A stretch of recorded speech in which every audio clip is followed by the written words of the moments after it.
share our screen. Screen two.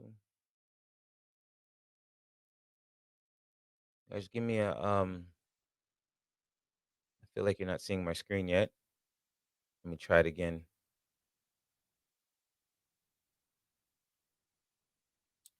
How about now? There you go. What are you seeing? Topic D. Okay.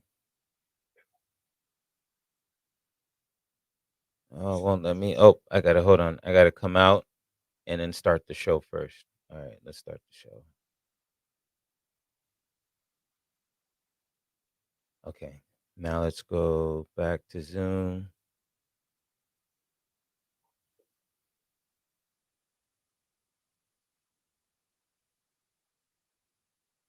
Okay. I think we are where we need to be.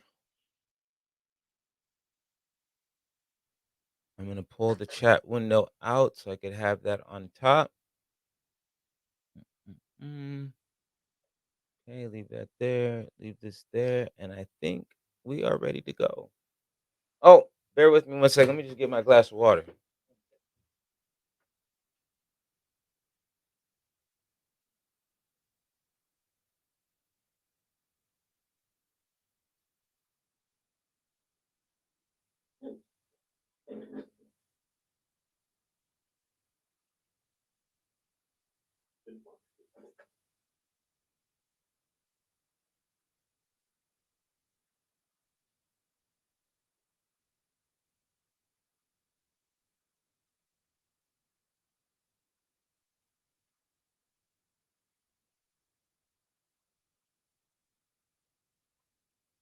Okay. Hey.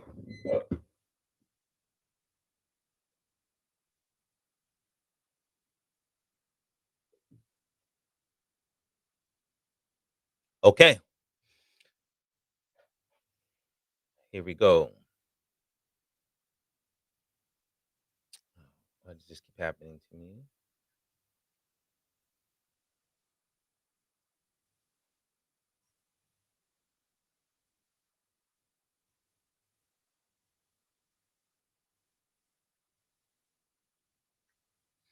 Okay. So manage conflict. Remember, we are now in lesson 4. Lesson 4 is keeping a team on track. So we began out with topic A, lead a team. All right. So we started out with leading the team in topic A for keeping the team on track. And, through this piece, we talked about leadership, servant leadership, challenging the status quo, right? We talked about recognizing, rewarding, making sure that we recognize and reward groups over individuals. Then we got to support team performance. And when we got to support team performance, we looked at managing with objectives. We looked at KPIs, key performance indicators. I remember that term for the exam. Remember their SMART acronym, right? Specific, measurable, attainable, relevant, timely, right? Time bound in this case. Right, we talked about team culture, the workspace, and team development, right? Don't forget your forming, storming, norming, performing, and adjourning, right? The Tuckman ladder. And as we continued on, we thought about different performance tracking tools and the Kanban board and how we use it to track flow and throughput metrics like cycle time. How much long does it take for something to go from doing to done? And lead time. And lead time. How long does it take for something to go from the to do to done? Right. So we talked about those two. We looked at earned value management. Earned value, what you've completed. Planned value, what you should have completed. Actual cost, the money you spent to date. And by using these 3 figures, you can take a snapshot to see A, where the project is at today, and B, based on what you believe, if the project will continue spending money, if there was some anomaly, if you'll continue spending money and compound it by the speed, or if you have no idea and you'll just bottom up estimate the rest. Right? Don't forget the forecast, the EAC. So those are the 4 ways to get it, which means that you could potentially get 4 estimate to completes, right? Because that's where you just take whatever EAC formula that you chose and subtract out your actual cost. That's the amount of money you have to go. That's how much money it's going to take to complete the job. Okay, so your forecasting tools, burn up, burn down charts. You can see some of those.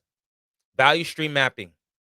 Be sure that we, look through the process and minimize waste. And then when we finish with that, we got to address and remove impediments, obstacles. And this one was just about you removing blockers. You're removing blockers and using some of the ceremonies to do that. So maybe the daily stand up could help you do that as well, right? Reviewing the risk register to ensure that nothing is going to block the team. And then being a servant leader.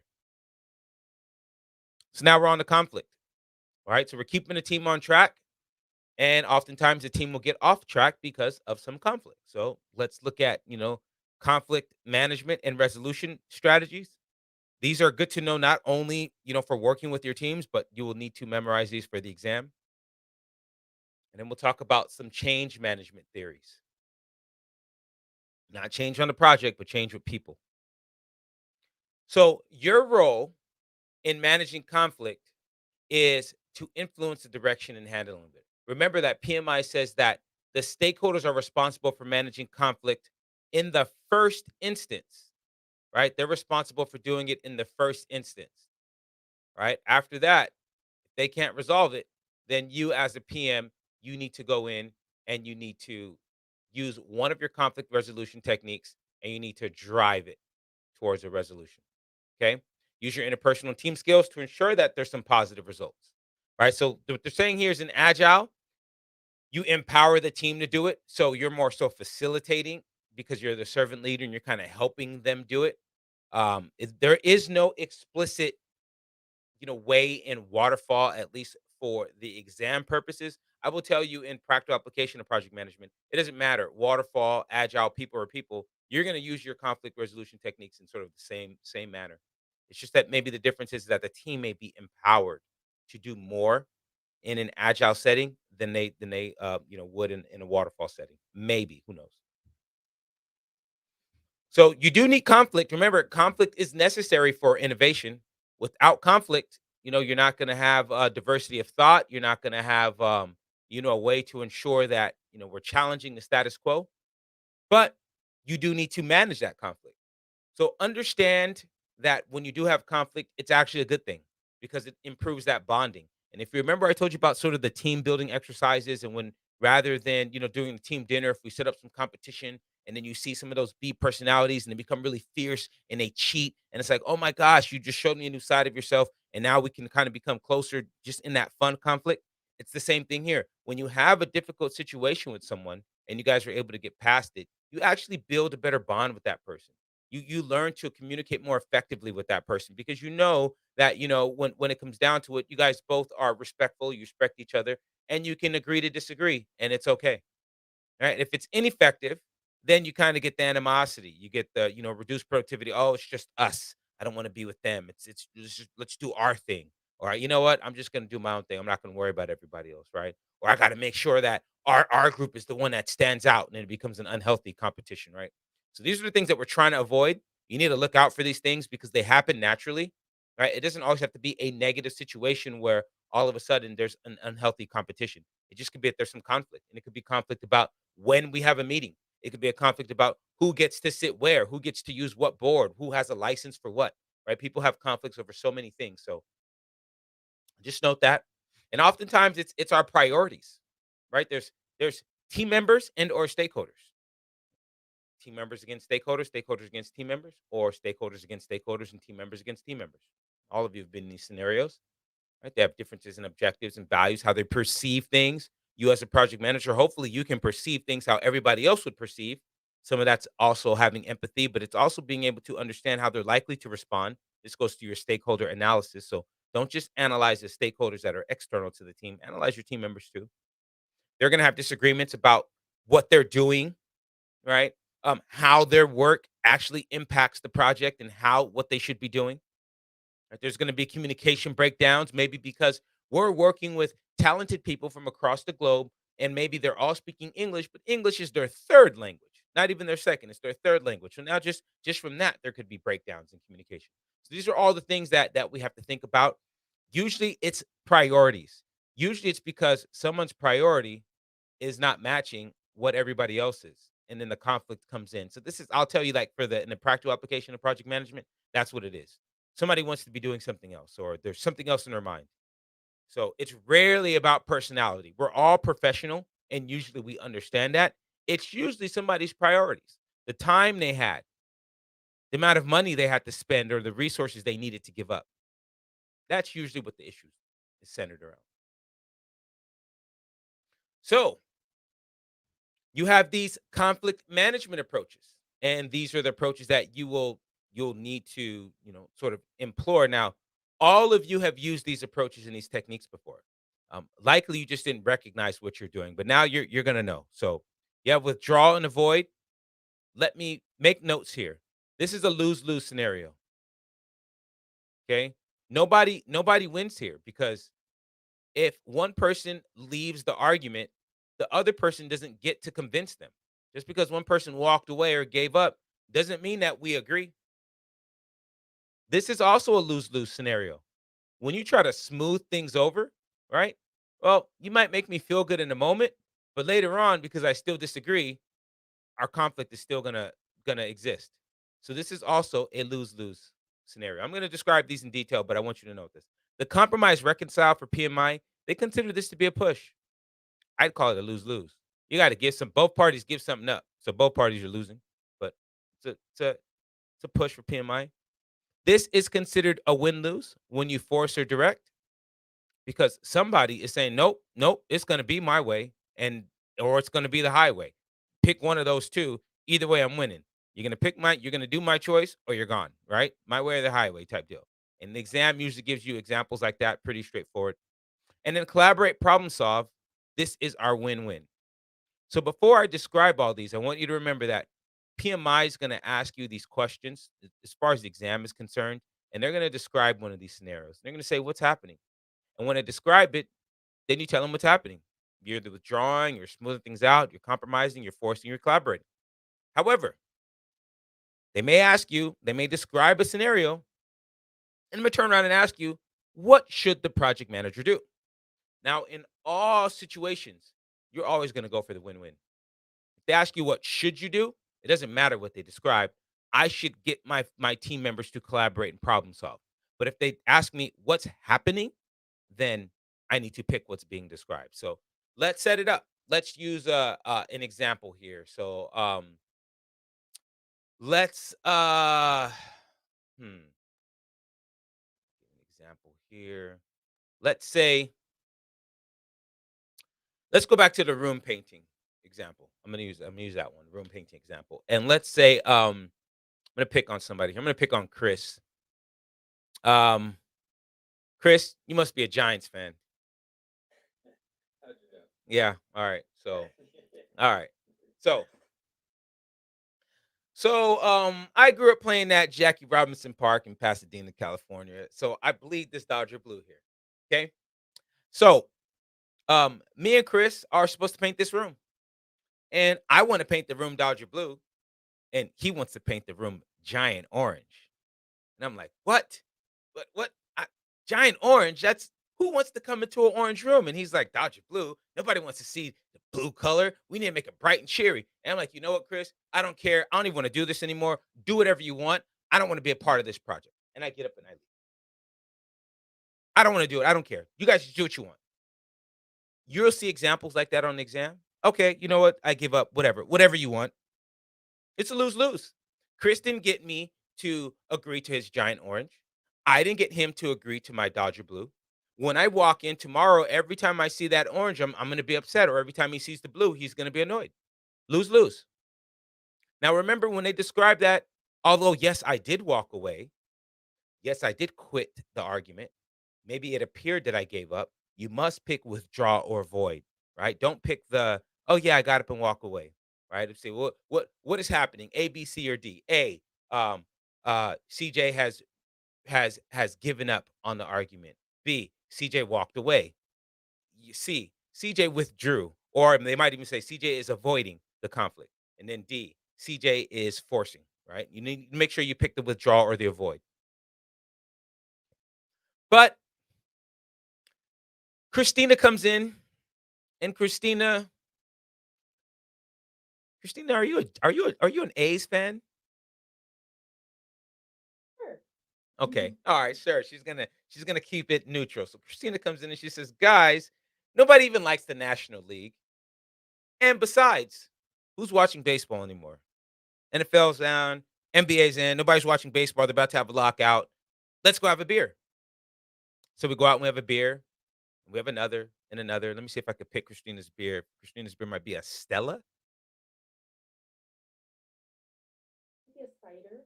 Oh, a cider, my kind of girl. Okay, I like ciders. Okay, so we drink a cider. I might have a hard kombucha, but we drink. And after the third drink, after the fourth drink, we're all in agreement.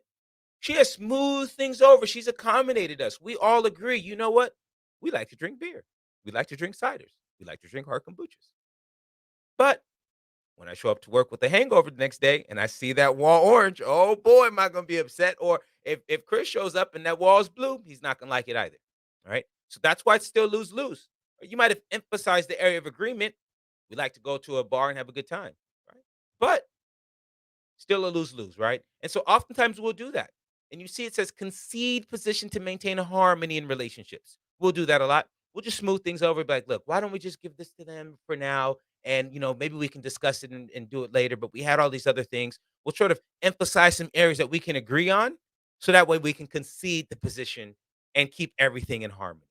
Right? That's the smoothing and accommodating. Now, maybe maybe Chris says, "All right, CJ, you take the back wall behind you, and I'm gonna take the accent wall. And then we'll combine our colors and we'll do the other walls, right?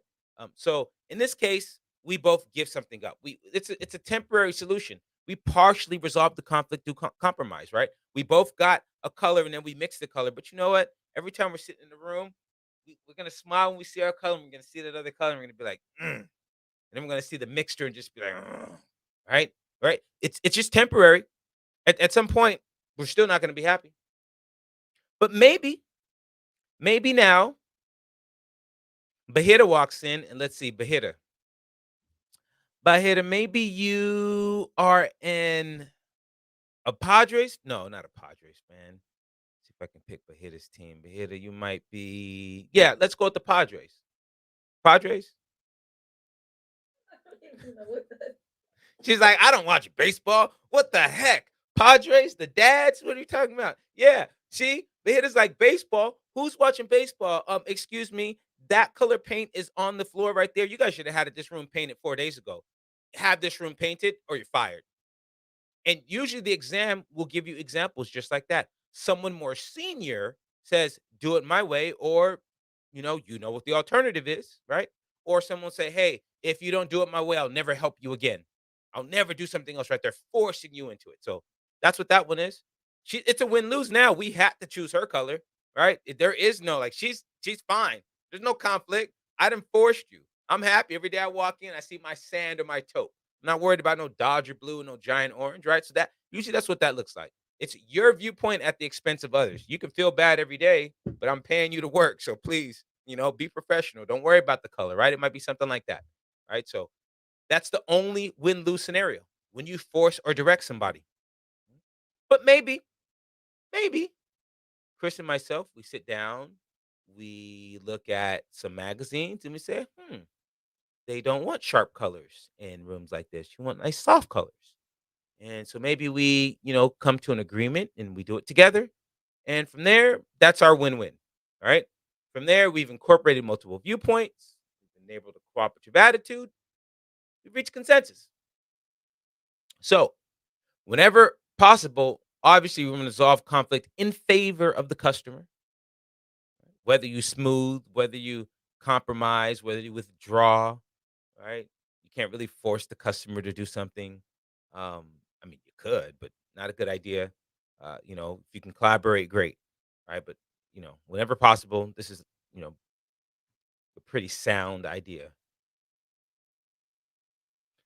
So, theories. You have two theories of conflict management. You have the 5 levels of conflict that we see here, and then you have the TKC, or the Thomas Kilmann conflict model. Okay? So, let's look at both. Start with the 5 level of conflicts, right? Problem to solve, objective language. Hey, you can't keep submitting a report, that we need to go over your numbers of the report. Your last estimates were off by 60%, and this time we need to have it dialed in. So let's have a meeting and let's discuss. Conversation is open. It's objective. It's fact based. Not attacking your character. Not attacking anything. It's there. Problem solved. Easily resolved. We can sit down. We can have an understanding. We can go move on.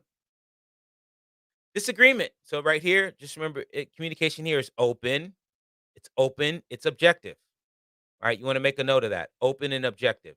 You want to look for cues, right? Because PMI is going to describe these scenarios where people are having these conflicts and they're speaking to each other. And so you want to find, okay, are they pretty open? Are they pretty objective in their language? If so, yeah, I can be confident enough and I can choose that this is just level 1. Okay. Level 2 is a disagreement. Self-preservation is as important as a solution. Like, it's not only important for the solution to be right, but I need to be right as well. So it might be, you know, uh Shaheen, I can't believe you keep taking these 2-hour lunches. Right? Need you to come back in. You're leaving at 11:50. You don't get back till well after 1. You're taking these 2-hour lunches.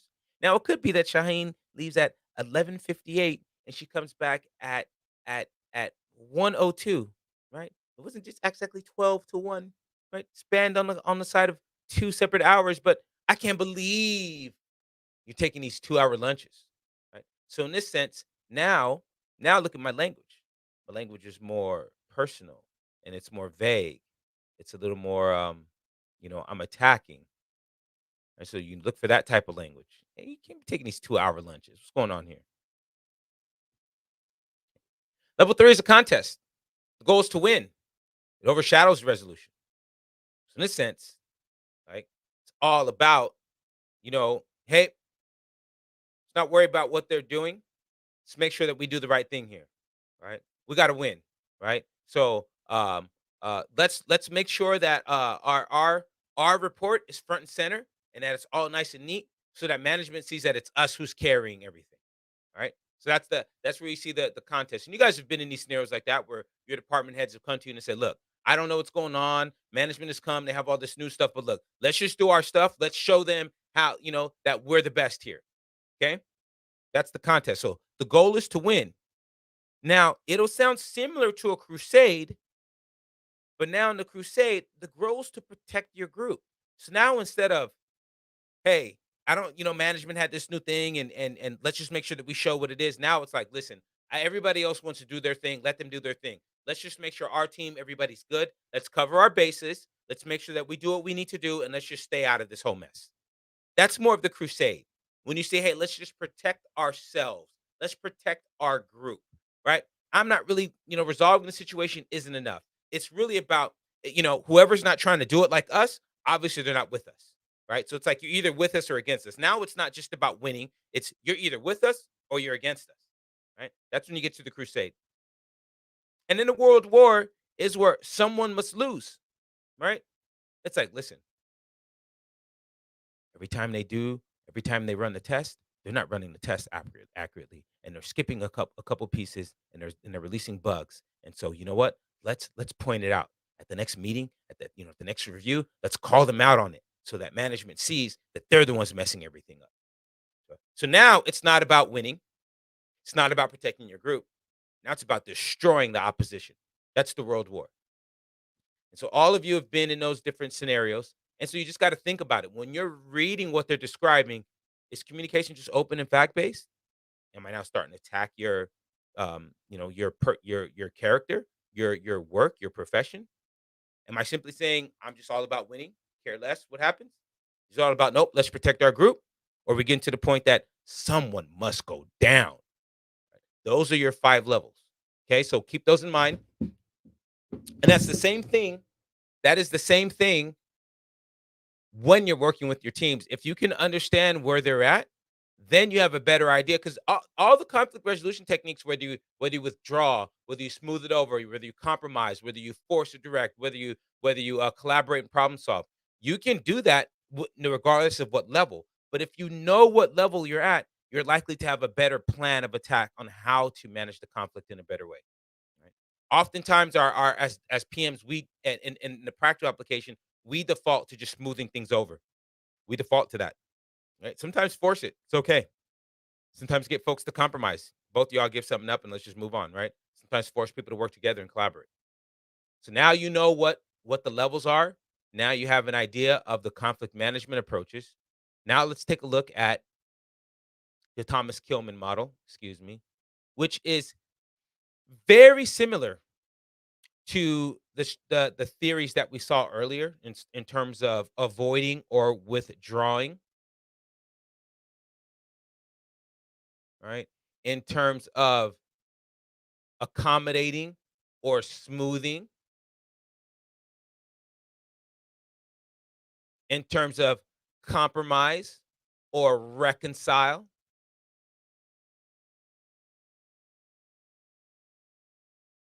and in terms of the competing is really more of a this is more of the forcing and the directing.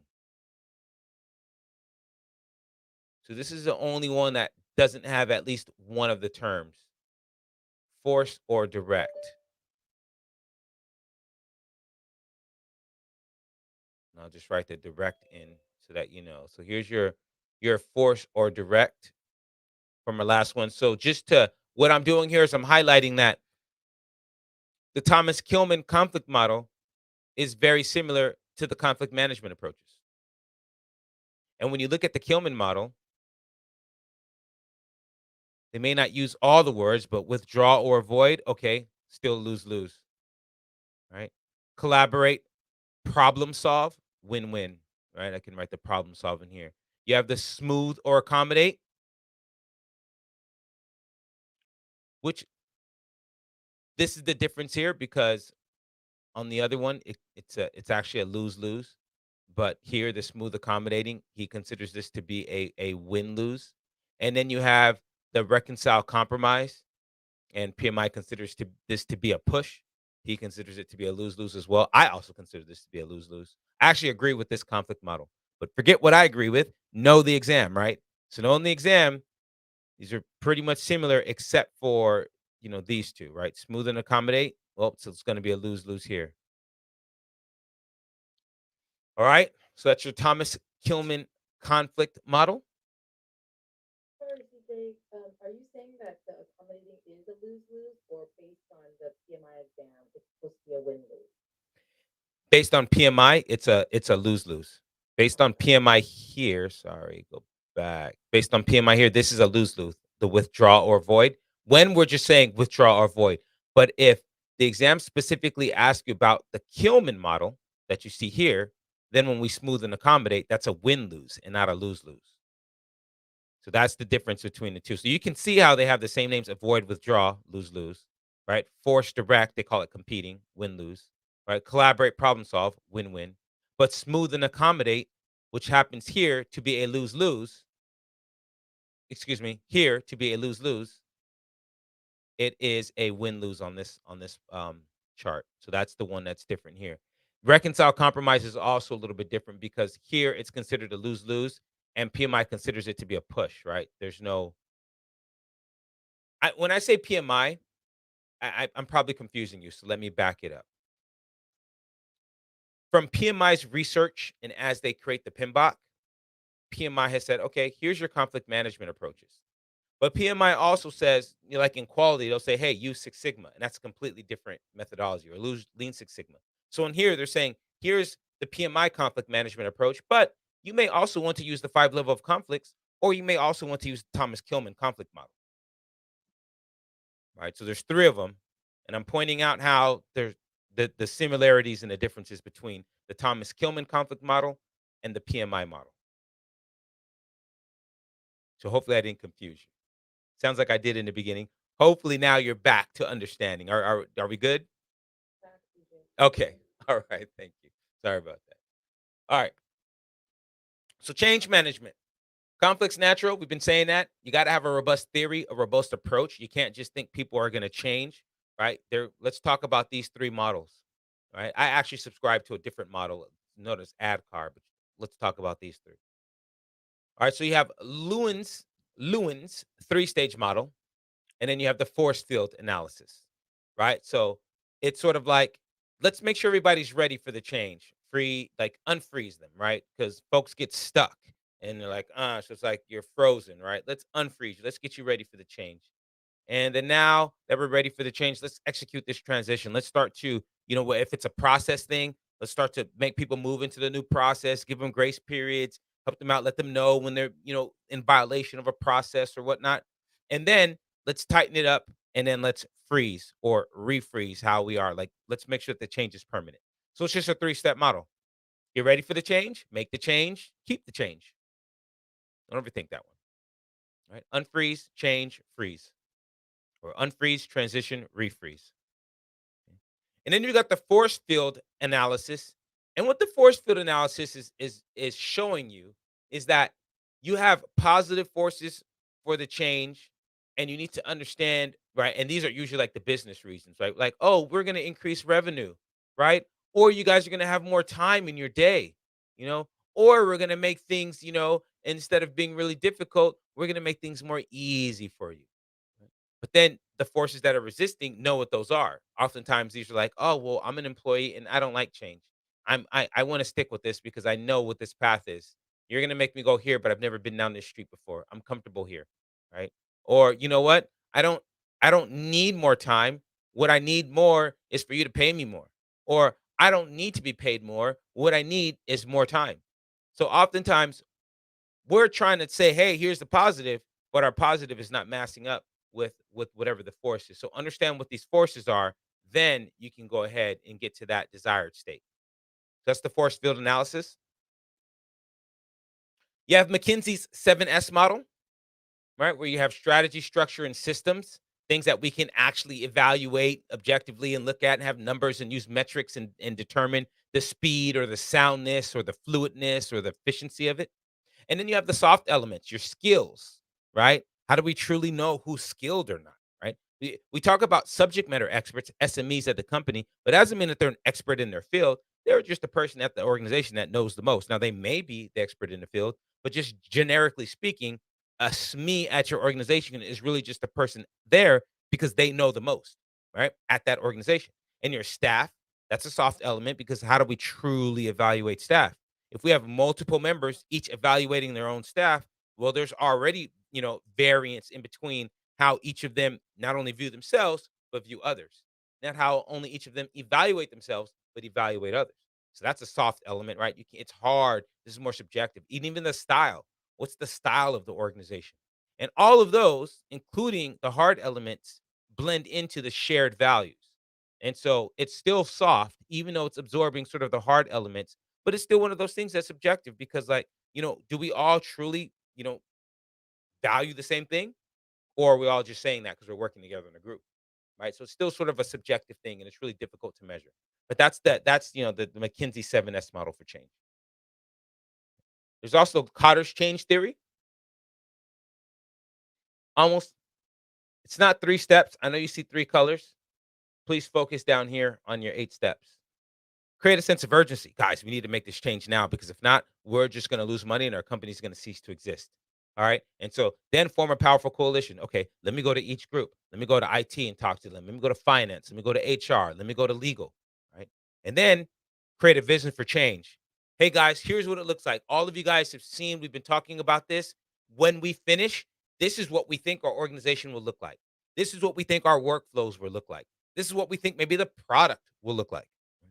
Okay. And so now that we've had this vision, then we got to communicate that vision. Guys, remember when we get to this place, in order to, this is the holy grail. This is what we'll achieve. This is what we will receive. In order to get there, this is what we got to do. Here's the vision. All right. Do you understand that? All right. Now let's empower you for action. Okay. In order to make the change, you needed X, Y, and Z. I gave you X, Y, and Z, and just in case, we added A, B, and C for training, and we gave 1, 2, and 3 extra pieces. Go ahead and do it. And then create the quick wins. Find the low-hanging fruit for whether it's for the entire organization, whether it's for each department, but what are the quick wins that they can get? What are the ones that, keep yeah, keep the momentum going? And so that's where we see the implement and sustain the change. Now that we've got this momentum, because it is this uphill battle, now that we've got momentum, keep building on it. We've got the low-hanging fruit. What's the next thing? How can we keep building on the new skill set and keep going and going and going until finally it sticks? Till finally it sticks. Right. So that's your 8-step change model. This is really, um, how people go through change. Like aside from teaching this, right? Like I teach boxing. And even then, it's like, well, create a sense of urgency. You're here. We only have so much time. You want to do this for whatever reason, right? Get in shape, lose weight, mental fatigue, whatever it may be, right? And then let's form a powerful coalition. Let's get others who may have just started and let them know and have them speak to you about their journey and how they got here. And so now you're like, oh man, it's not just create a vision for change. It's like, hey, by the time you're done here, this is not only what your body would look like, but this is what you would have learned, and this is what you get. And so now we communicate that vision as we go through, and we teach them how to jump rope, how to throw your punches, and then we do the quick wins. Oh, just your jab and your cross. Let's not even go into a hook. Let's not even go into to a cross to the body. Let's not even go into a quarter turn. But after we do those things, we start building onto the change. Okay, let's teach you how to slip. Let's teach you how to bob. Let's teach you how to weave. And then we make it stick by eventually, okay, go in the ring and spar another person. Like you're getting with this person, let them work with you, like learn what it's like to, and then you get comfortable. And you're like, okay. And then we go back to the next thing. All right, now we want to teach you the next step. And we keep going through these 8 steps. So that's the Cotter's 8-step model. You'll get questions on exam that they'll describe, one of these. And usually the questions will be centered around like, what's happening? Are we creating a climate? Are we engaging and enabling the organization, or are we implementing and sustaining the change?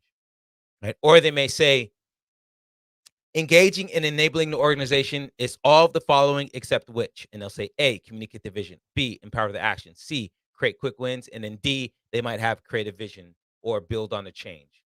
All right. So do know each of these steps and then know where they match up with for the exam at least.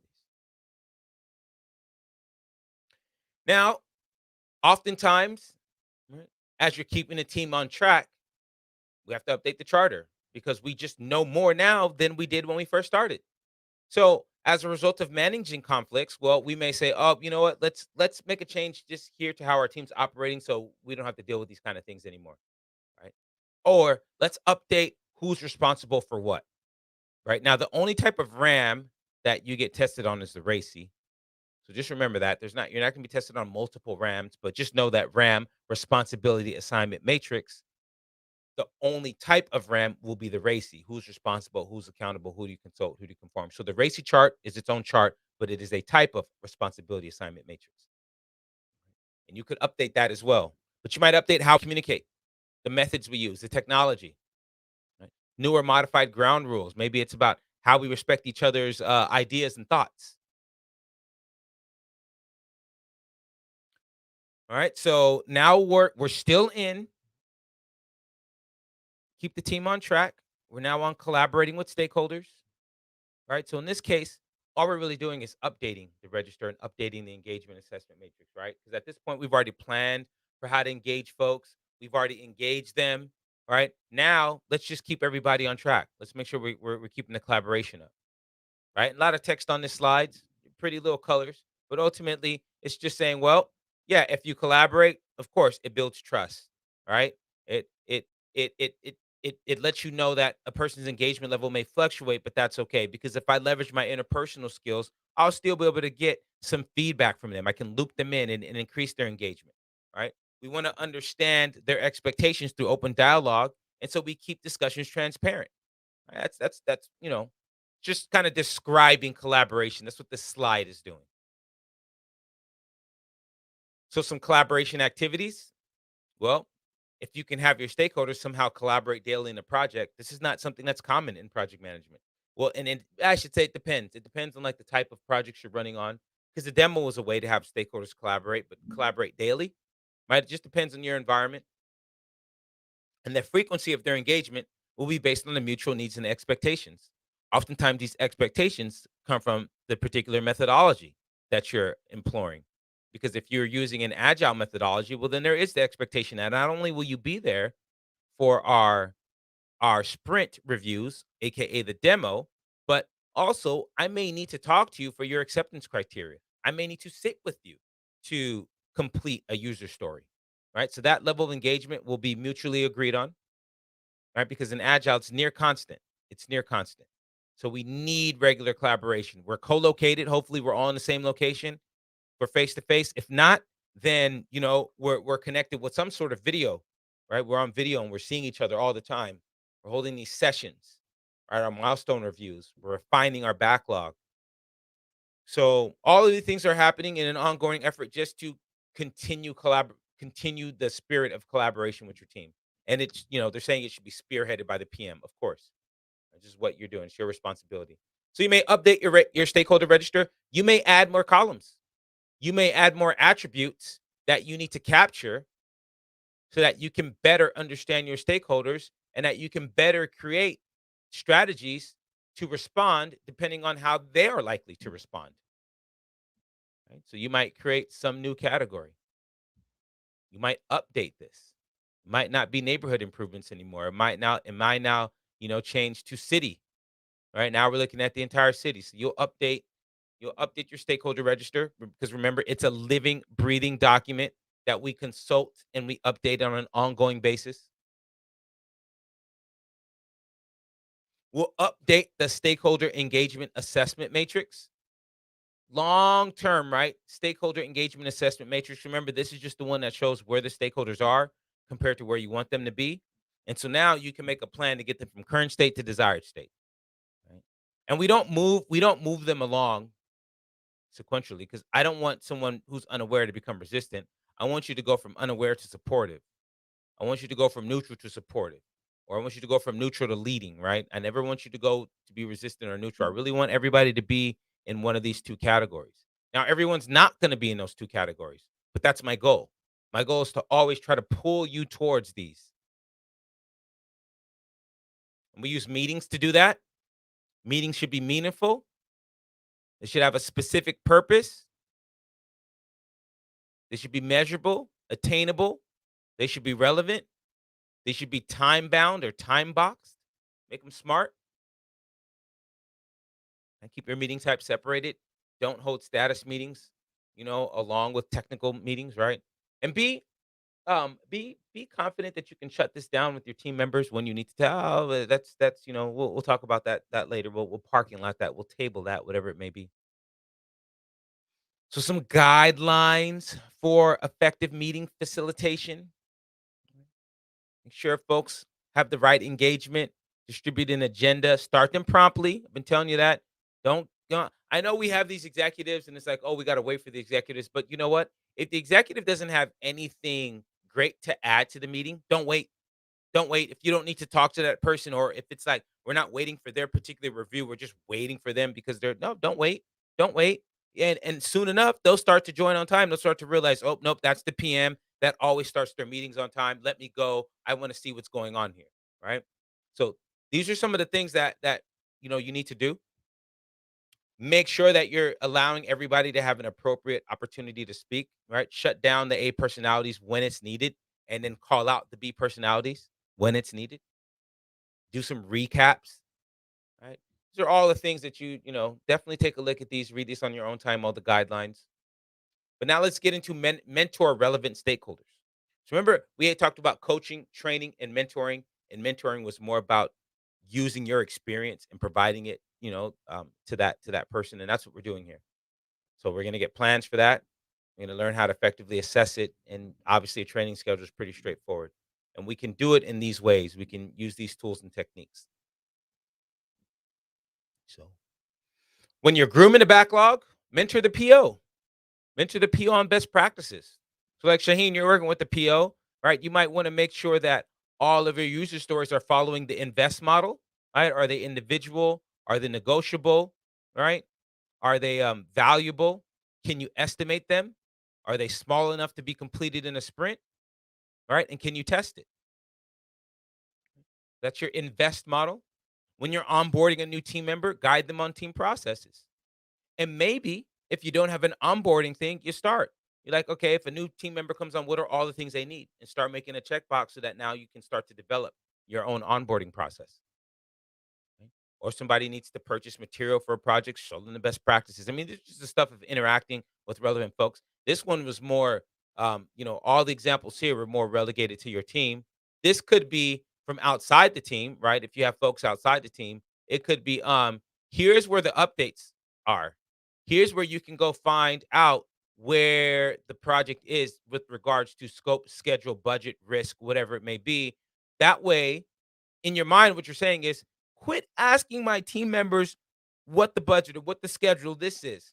Go to the spot. Then in your mind, that's kind of what it is. Like quit stopping them from doing work. And so now you need to be that sort of glass wall, glass for transparency, but a wall nonetheless, where it's like you shield the noise out. So it's like, let me mentor you. Let me show you how we do these things so you know what to expect. And that's all about engage, like making sure their engagement levels at the right place. If they're engaging team members, then you know that you're not engaging that stakeholder in the right way for them. You need to do something else so that they get the information they need at the relevant time and that they don't need haven't they even have a need to go ask the team members for anything, right?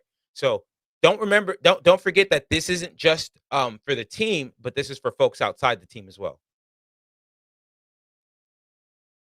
Then coaching, right? Coaching is where you help upskill folks, right? You raise their abilities so that they can increase their output.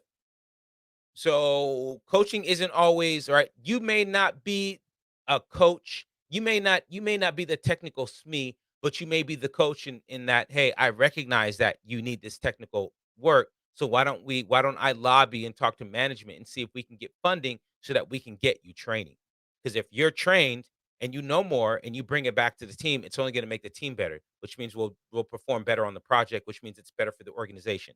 So sometimes we as the project managers have to be the one to kind of lobby and speak for our team members. That's the idea of coaching and mentoring sometimes. It's not that you need to have the exact technical knowledge that they require, but you're coaching them to get better, right? Again, I use the sports analogy all the time. Oftentimes, the head coaches cannot do what those athletes can do who are, in their young 20s and 30s, right? But they know how to put them in position for success. They know how to get them in a position, how to get them to contort their bodies. Well, in this case, we got to know how to get people how to contort their minds so that they do what's best for the project. We gotta motivate people to do things that they're already paid to do. Right? That's the part about being a project manager. That's the interesting thing. So there's individual mentoring and coaching. We encourage people to take on lead activities or practice taking on new roles, or we create these informal opportunities, right? And everything that you guys have learned here in class, don't make it formal. Do not go back to your team members and say, I went to a PMP boot camp and this is what I learned, Racy chart, and this is what we're going to use. No, you'll get so much pushback. Just let them know, hey guys, um, I found this thing. It's called a Racy chart. I think it might be good for us. I kind of filled it out. Here's what it looks like, but I'm not sure if I got it right. What do you guys think? What needs to be added to? What do we need to change? What do we need to delete? The second, your team members start modifying the document. That's buy-in. It's buy-in. So sneak this stuff in. That's a part of these informal opportunities, right? Sneak this stuff in. Now, remember we talked about explicit knowledge and tacit knowledge, where explicit knowledge was easy to express. We can use diagrams and charts and books, and tacit knowledge is more like, I got to have a lot of experience, and it's more difficult. I got to explain it. We got to go through, like, remember, several iterations of the conversation for you to truly know, right? So in this case, they're saying explicit knowledge, share it with folks, right? Share it with folks while performing a task. Don't always have, classroom or meeting room time, but also work with folks like in the field while they're doing what they're doing. Maybe have paying it forward now for the exam. They're not going to ask you about a Gemba walk, but in Lean Six Sigma, that's something where we will go and we'll actually go to the folks who are doing the work. We'll go to their environment. We'll see. We'll take a look at what they're doing and we'll ask questions. Right. So that's kind of the idea there. You also see like lead formal training sessions. You can demonstrate the desired skills, and that doesn't have to be you. You can have someone who does it very well and say, "Hey, come on up here. Everybody take a look how this person's doing this." Right? That's the kind of the idea that the slide is telling you. You can do it as a group. More to add, a lot of text on the slide. But you can do it as a group, right? Exam like this isn't these aren't exam pieces here. Nothing like you don't need to memorize these 5 check marks. But the idea is that all right, everybody learns when you demonstrate. Now you can save time instead of working with 10 individual people. Get them all in one room, and we do it all at once. Kind of like what we're doing here. All right, me and my mouse. All right, let's go back. Will we work? Yes, no, maybe so. Okay. Training and sharing plans. So again, this slide, a lot of text. Set aside time. Establish the plans, leverage lessons learned and retrospectives, and then schedule your training. Like, don't overthink this slide. This is just saying when you create these plans or when you have to work in conjunction with some other group who's actually going to deliver the training, but you need to kind of build the skeleton in terms of, well, where's it going to be and how long is it going to be and how many people do we need trained and who's going to go and what group, like will we do batches, stuff like that. As you think about those things, well, set aside time, establish the plans, like leverage the information you already have. That's what this slide is saying. And teach people how to facilitate. If you teach your team members the project management skills and the skill sets to kind of do some of these things, A, it eliminates some of the administrative burden for you. B, they appreciate it because now they're not always having to tell you something and you're just writing it down. They can just go do it themselves and they can free up that time. And then C, now the team kind of becomes the image of you as a project manager, right? Like there's certain things I do when I conduct meetings or how I act. And now that I've been managing projects for so long, at the end of each of my projects, I know I've had an impact when people start to mimic me. They'll either make fun of the things I do, or they'll mock, or they'll model and they'll do it themselves. Look for those cues when you're working with your teams. Look for them and see, am I teaching my team members best practices in whether it's how to speak, whether it's how to lead a meeting, whether it's how to facilitate, whether it's how to whiteboard. These are the things that we need to do. And when everybody is participating, everybody wins. It just makes the project much better. It makes it more enjoyable, right? It's hard to work when you're not interested. When you're interested, it's pretty easy. There's your transformation skills.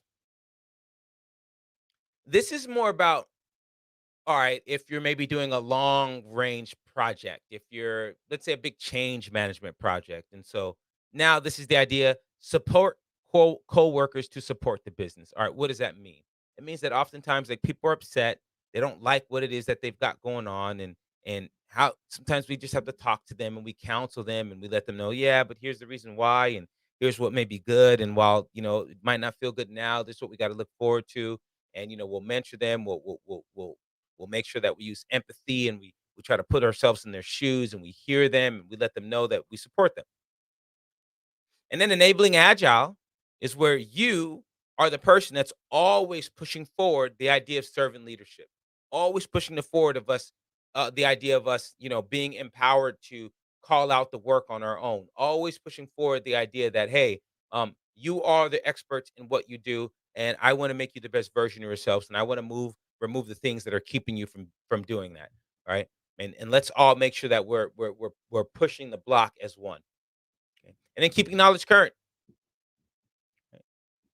What you learn today may not be useful tomorrow. Pretty straightforward. Nothing to add to that. So now we're going to apply some emotional intelligence. Emotional intelligence. So let's look at some personality and profile assessments. We've already seen communication plans and performance reports. So, let's look at this here. We'll see all three, but this will be the new one here. So, self-awareness, self-regulation, motivation, social skills, empathies.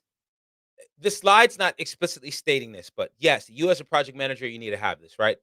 Really go deep a step further and then teach your team members how to become self-aware, right? So really work on this on yourself first, because if you don't know when you get upset, if you don't know when you get mad, if you don't know what those triggers are, then you're not aware. And then once you become aware, if you don't know how to then modify and regulate your body language, your facial expressions, your tone of voice when you're upset, When you're sad, when you're extremely happy, right, then you won't be able to teach self-regulation. And then motivation is just, motivation is what motivation is, right? Can't teach motivation. Excuse me. What happened there? And then you're into personal skills. Oh, me and my mouse. Let me come back. You have your social skills and having empathy. And so a lot of this is just being able to place yourself in the shoes of other people and understand like what's happening, within the organization, what happens within different communities, different ethnicities, different backgrounds. So emotional intelligence for the exam is going to come down to personal and interpersonal skills. Don't worry about the sub bullets. Personal and interpersonal. So What about self micromanagement? one more time. What about micromanagement? Does it fall under that emotional intelligence in terms of how to avoid being micromanaged or how to avoid micromanagement for your team? Yeah, that one's more of a management style and less of like a personal or interpersonal. Like you can be very self-aware and self-regulating and know how to motivate people, and you can have great social skills and show empathy and still micromanage. So micromanage is more of understanding a management philosophy more so than it is personal or interpersonal. Although one would make the argument that if you have these personal and interpersonal skills, you're not one to want to micromanage anyways. I will tell you, there are times where you have to micromanage, but that should be far and few between, and there should be a specific reason why you're doing that, maybe to upskill or to maybe show a lesson or to, teach something.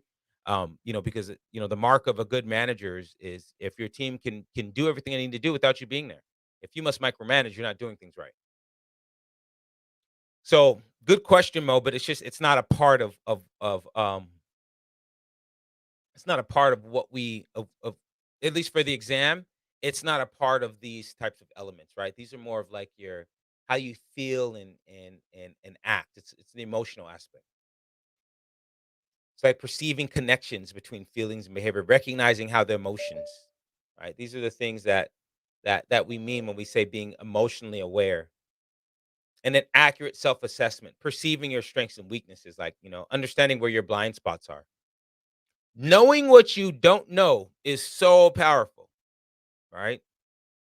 Being brilliant because you know you're not and others are is powerful, right? And so that helps with your self-confidence too, right? So these aren't things that you need to memorize for the exam per se. You just need to know that self-awareness elements are emotional awareness, accurate self-assessment, and self-confidence. But this is what they all mean, right? In the practical application of project management.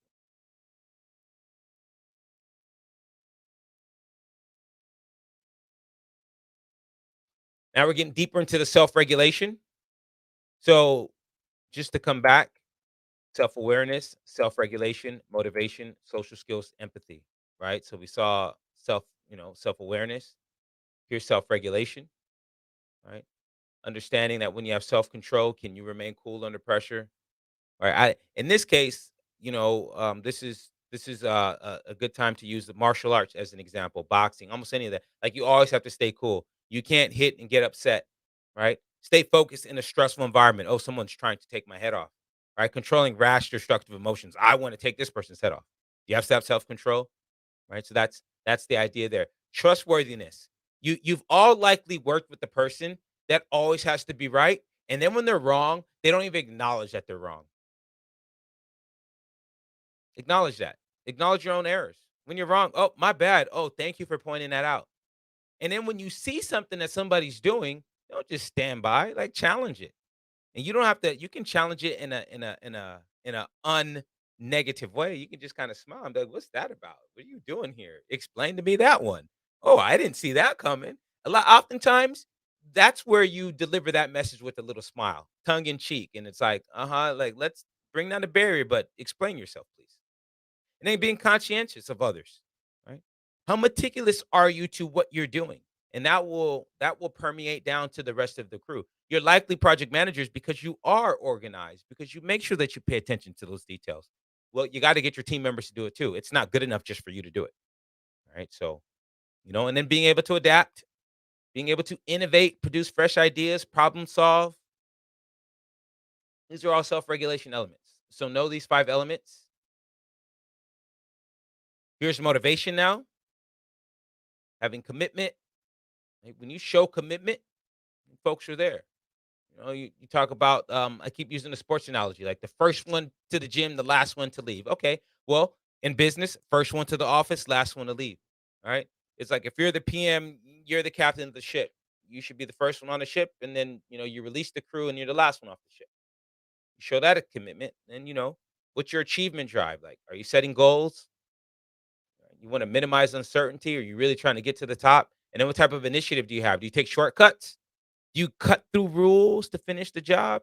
And this is not always a bad thing, by the way, right? But when you do that, right, be very, very, very clear about what is it, because of some achievement or some commitment, or is it really, because I'm let me go back here, right? Am I still being trustworthy? Is it just because I'm having to adapt and that's why we're going to bend the rules a little bit? But there are often times when you're working with your teams, you may have to do that. You may have to do that. And being optimistic. Can you see the good even in the bad? And to know the four motivation elements, right? You need to know the check marks, but no commitment, achievement, initiation, optimism. Whoops. And then being able to empathize. Empathize. Can you put yourself in other shoes? It's being a teacher or a coach in any scenario. When you're a project manager or scrum master, you're a coach for your team. So here's the parallel now as a project management coach, right? As I coach organizations or PMOs or US individuals, or if I coach folks in boxing or in baseball, right? Here's the idea. Do I remember what it was like to not know? And do I remember what it was like to struggle and when someone was telling me how to position, how to do something? And then can I use that to then tailor how and when I deliver my message to my teammates? So now if we change the sports to just business, do I remember what it was like when I was a new project manager? Or do I remember what it was like when I was sitting for my PMP course? Do I remember what it was like to not understand and when professors would say certain things and it would confuse me? And do I now know how to place myself in your shoes so that I can appreciate your point of view? I can observe if you're sitting in the classroom, I can observe your emotional cues. While I'm speaking, I can see your facial expressions. I can see your body language sitting forward, back. Can I do those things all out of service? Because I want to provide help. I want to understand your point of view so that I can seek to increase your satisfaction. So that's the outward empathy, like just being outward and having empathy for folks. And then now inward empathy is sort of like, all right, internally, can I go back and say, you know what? You did a great job here, man. And you know what? You did it way better than I could have ever done. And I'm teaching you, and look what you're doing now. Right? Can I do that? Can I provide you with the criticism that's going to make you better? That's not going to shut you down or make you upset or make you turn in or make you withdraw. Can I provide the criticism that makes you like hunger and lights the fire underneath you? And that's kind of the idea here, right? The best coaches and mentors are able to do that with people. And then can I leverage diversity? Can I go in and find somebody who thinks opposite of me purposefully so that I can get that other input, so I can see that other point of view? Can I show considerations like, okay, you know what? This is probably how we should do it, but let's hear everybody else. Let's give someone an opportunity to change our mind. Let's be open. Let's not be closed about this. Let me object any discrimination and bigotry. If I hear you speaking bad about, people's sexual orientation or their race or whatever it may be, right? Can we do those things and then being politically aware? And it's not just this isn't politics of Democrat, Republican, independence. This is also politics about your organization and internal politics and what that means. So that's not all the inward about how do you feel and how do you operate in these environments? And then can you modify and regulate that in order to, be the appropriate personality in the room, be the appropriate authority figure in the room as well. Right? Oftentimes, as PMs, that's what we're doing when we're leading our teams. So we have certain social skills, a lot of text on this side, on this slide, but as a PM, right, communication is the number one thing. It's the number one thing. And a big part of our job is being able to go in and deliver bad news. We are going over budget, falling behind schedule. but I have a plan, worked it out with the team. We put our best foot forward. Here's what we got, right? Can you do that? Can you build bonds? And it's not just bonds between you and other people, but can you build a bond between one person and the next person together, right? Not a bond between you and them, not a bond between you and her and you and him, but can you make him and her create a bond? That's the idea there. Even the collaboration and cooperation. Again, it's not about us collaborating with our team members. It's about us getting our team members to collaborate with each other and then being a catalyst for change. That's half of the social skills. The other half is managing conflict, and we've seen this, right? Not only when you detect the clashes, but what technique will you use to engineer that resolution? And then influencing people, winning people over, getting people to show promise and say, you know what, I'm with you. Then leadership. It's one of the hard parts because we often don't have the title. People don't report to us. We're considered individual contributors at many organizations as project managers. However, we end up leading all of these other department heads people all year. They're with us on projects. So, how do we do that? Well, we use our social skills, right? We simulate interest for collective vision, and we use the charter and we use the vision and the greater good of the project so that people, can put aside their personal differences to come together. And we build team character. You don't just have a team every day, but you do funny things with the team. You have sessions. You say, all right, joke time, or let's go out for drinks, or let's have a day where our families get together, play at parks or whatnot. You build that team character. You develop what's our team persona, right? Are we a remember I said, are we a hard hat and lunch pail, or are we a defensive team? Are we a very flashy offensive team? Like who are we? What's our character? What's our characteristics? Who are we? What's our team name? What do we stand for?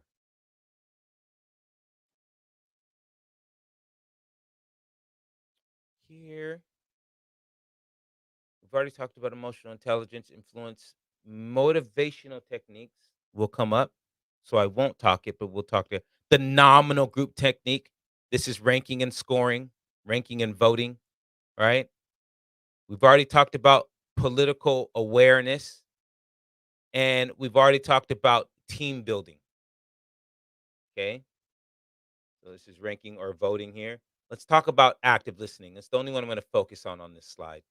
Oftentimes, as project managers, and you know what? I believe we touch on it here. See, as project managers, because it's a one to many, we will have the same questions. We'll hear them all the time from people. And we'll get into this habit when people begin asking a question. It's like, oh, yeah, you're going to ask this too. And we'll either finish their question, we'll finish their sentence for them, or we'll answer their question before they finished asking. We need to knock that habit off. We need to be able to sit back, allow the person to get everything out, and then don't just answer, but go ahead and reiterate back to them. So what I hear you saying is X, or if I understand you correctly, you're asking about Y, Z. Okay, here's my response. Make sure we do that. And you can use like as a project manager, like they're like so for active listening, no, reflecting, attending, following, right? But now, like in the practical application of it, like there are things like, when I'm working with stakeholders and I really want to know, I will lean forward. Right. It's not a whole lean forward, but it's like it's real subtle. It's like, okay, now I'm dialed in on you. I'm focused in on you, right? I will, make sure I'm looking at the eyes, to focus in, right? If I'm like, I'm letting them know that I'm in the conversation. I'll maintain that, right? I'll use number, yeah, okay. If I need them to stop, but one, but okay, keep going, give me more, right? We use all of these things that allows us to make the team more comfortable and let them know that we're listening. I hear you. Don't just say I hear you too. Like that's a big thing. People say, I hear you. I hear you. No. Well, if I hear you, I don't need to tell you I heard you. Right? I can show you I heard you by focusing on eye contact and letting you know and reiterating back to you what you've said before I give you my response. So that's the idea of active listening. I'm dialing in on this because you'll get a few questions on the exam. And also, if you want to be a top-notch project manager, it's probably the biggest skill that you need to have. People want to be heard. They want to feel heard. Even if we disagree, they wanna feel like, "At least you heard me out." This is a good skill in order to make that happen and have, people say positive things about you and about your style. Because it's not just about delivering the project. Remember I told you about how did you make people feel along the way of delivering that project? So we have these profile assessments that some of you may have taken, like I've taken my Myers Briggs, I forget, ENJT, something like that. I've done the personalysis that's not on here. This isn't like a list or category that you need to memorize, but you do need to know that there's personality profile assessments, and we will use them. We will use them on the way to keeping the team on track, but specifically when we're looking at emotional intelligence and we want to promote the performance of the team, then if I have an assessment of your profile and I kind of understand like what makes you tick, what you like, what you don't like, what your triggers are, then I can proceed with the appropriate level of caution and the appropriate level of of gusto, so to speak, in order to get my message across to you. So that's where we use these. It also lets us know like how to group team members together, or certain stakeholders have certain personalities, certain executives. If we can understand this about them, then we know how to communicate with them, how to not be bothered by maybe some of the things that they may say that may make feel certain team members not feel so good, right? We'll learn how to do that, and then how to also teach them. Goes back to mentoring. We talked about mentoring relevant stakeholders. You as PMs also need to do this as well. And if your company has these profile assessments, take advantage of them and go look at them. Right? All of you will need to know Maslow's hierarchy of needs. So now we're talking about organizational theory, how, but what we're really saying here is there's some motivational theorists. So I'm going to teach you about each of these folks here, and then I'm going to teach you about Maslow's hierarchy. Ultimately, the idea is it helps us to solve problems, to motivate people, understand their requirements, because sometimes people don't know what they want or they don't tell you. So Maslow's hierarchy. The one of the things you need to know that doesn't say here on the slide, but you will need to know for the exam, and just for life too, you cannot ascend without completing the prior level. So at any moment, if one of these levels crumbles, everything comes crumbling beneath it. Okay. So let me explain what this is. Physiological. This is the idea that even if I'm homeless, maybe I can go to a park and I can drink water from a fountain. I can go to a shelter, food shelter, and get some food. Maybe I can have a tent, but I'm not in fight or flight mode. Right? I need to establish the physiological feeling of freedom and safety. I need to feel that. Like I shouldn't use the word safety because that's the second level. I need to feel free and protected and free from harm. Right. So if I can satisfy that, I'm not in flight or fright mode. All right. I can sleep, I can eat, nobody's bothering me. Now I can start to work on the safety. And in the safety, this is where maybe I go to school, so safety of knowledge. Maybe I have a job, so safety of income, right? Maybe I go to the doctor and I get regular checkups. Okay. And if I can satisfy that, basics, I'm earning an income, I'm healthy, I'm okay, then I can start to work on a sense of belonging. Right? And so like the safeties level, it's like, okay, I worry about my immediate family, my mother, my father, my sister, my brother. Are they safe? Or is my, am I making money? Am I okay? Am I healthy? And then when we get to the sense of belonging, then it's sort of an outwards. Now my immediate family becomes my husband, my wife, my son, my daughter, and now it's not just about going to the doctor for regular checkups, but maybe it's I go to the gym and or maybe I go hiking. Maybe I belong to a church group and we go hiking on the weekends, but I have some sort of community or some sort of folks that, I'm friends with. And this is what we do. We play softball or whatnot. And if I can satisfy that level, then I can get to the esteem level where I feel good. Nobody's going to say anything about me that can rock me. I don't care what you say, right? That's a sticks and stones may break my bones, but words may never hurt. It's at that point, when you get to that esteem point, it's like, you know who you are, comfortable in your skin. You know what you've accomplished. I'm not worried about, any of the things in the world to determine my value of myself. I have good esteem, right? And when you get to that point, if you can satisfy that level, then you can get to this self-actualization point where it's like, "Oh, man, okay, I think I'm starting to understand what this thing called life that they talk about, and I think I know what, the gifts that I particularly have in this world, and I'm able to use those gifts, and I'm able to provide a nice living for myself, and more importantly, I can help people with my gifts. And so now I feel good about what I'm doing. I actually know who myself is and what I'm supposed to be doing in this world, right? And that's the idea that I can't ascend to any of these levels without first satisfying the previous level. Right? So I'm not in fight or flight. got a job, healthy, family's good, take care of my body. Now I have a kids or significant other and people that I hang out with. And then I really feel good about myself. You can't rattle me, you can't shake me. I know what I'm doing. And now I'm all about helping others because I'm good where I'm at. And I want others to be good. So let me help them be good too. So that's the idea of Maslow's hierarchy and getting to that place. This allows you an opportunity right now to take a moment and think about where am I on this list? And how can I achieve the next level? And then more importantly, when we have folks at work who have hard days, bad days, you never know what's going on. You never know who lost a loved one. You never know what's going on. But if you can understand just by talking to them on a human level and knowing where they're at, perhaps you can help them get to the next level. Whether it's by coaching and talking, mentoring, whether it's by suggesting that, hey, go take advantage of the company's, insurance and go talk to somebody. Whether it's by, just being a friend and meeting them for coffee, for lunch. Whatever it is, help them get to the next level, help yourself get to the next level. So that's the Maslow's hierarchy of needs. You'll certainly get questions on this. This has been on exam since version 3, if I can remember. And then we have McGregor's theory X and theory Y. Now, while Maslow's, McClellan's, this is the achievement, Herzberg's two-factor, or this is also known as the hygiene. Write that down. PMI will also call this the hygiene theory because we also just know it as the hygiene theory. Right, these three here all point to the employee. All right, they all point to the employee. Oh, I almost started to do that again. Okay. However, McGregor's theory X and theory Y,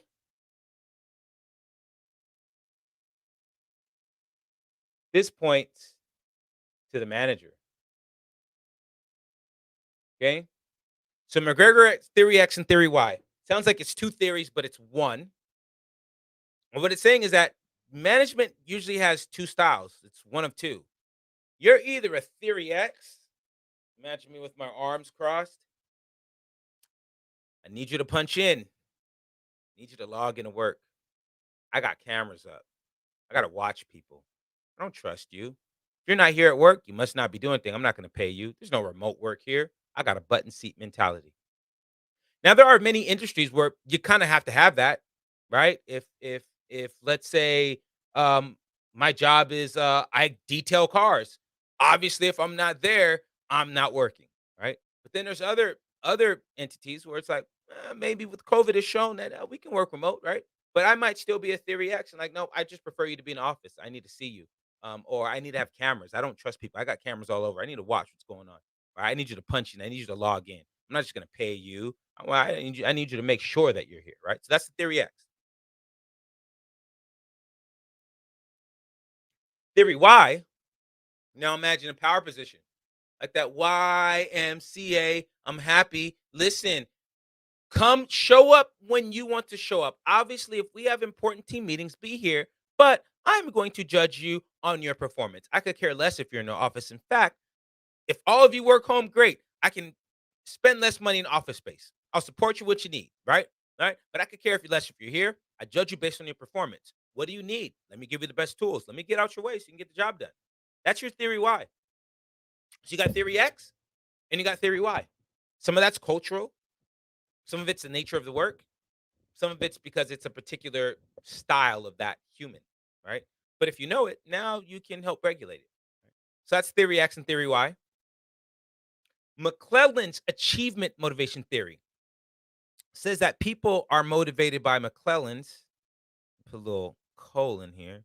People are motivated by one of three things. He says they're motivated by power. So make a note of this. Or motivated by power. Maybe I was bullied when I was younger, and so I joined law enforcement. Or maybe I joined the military, right? I'm motivated by power. I want to have power. If it's not by power, then people are motivated by affiliation.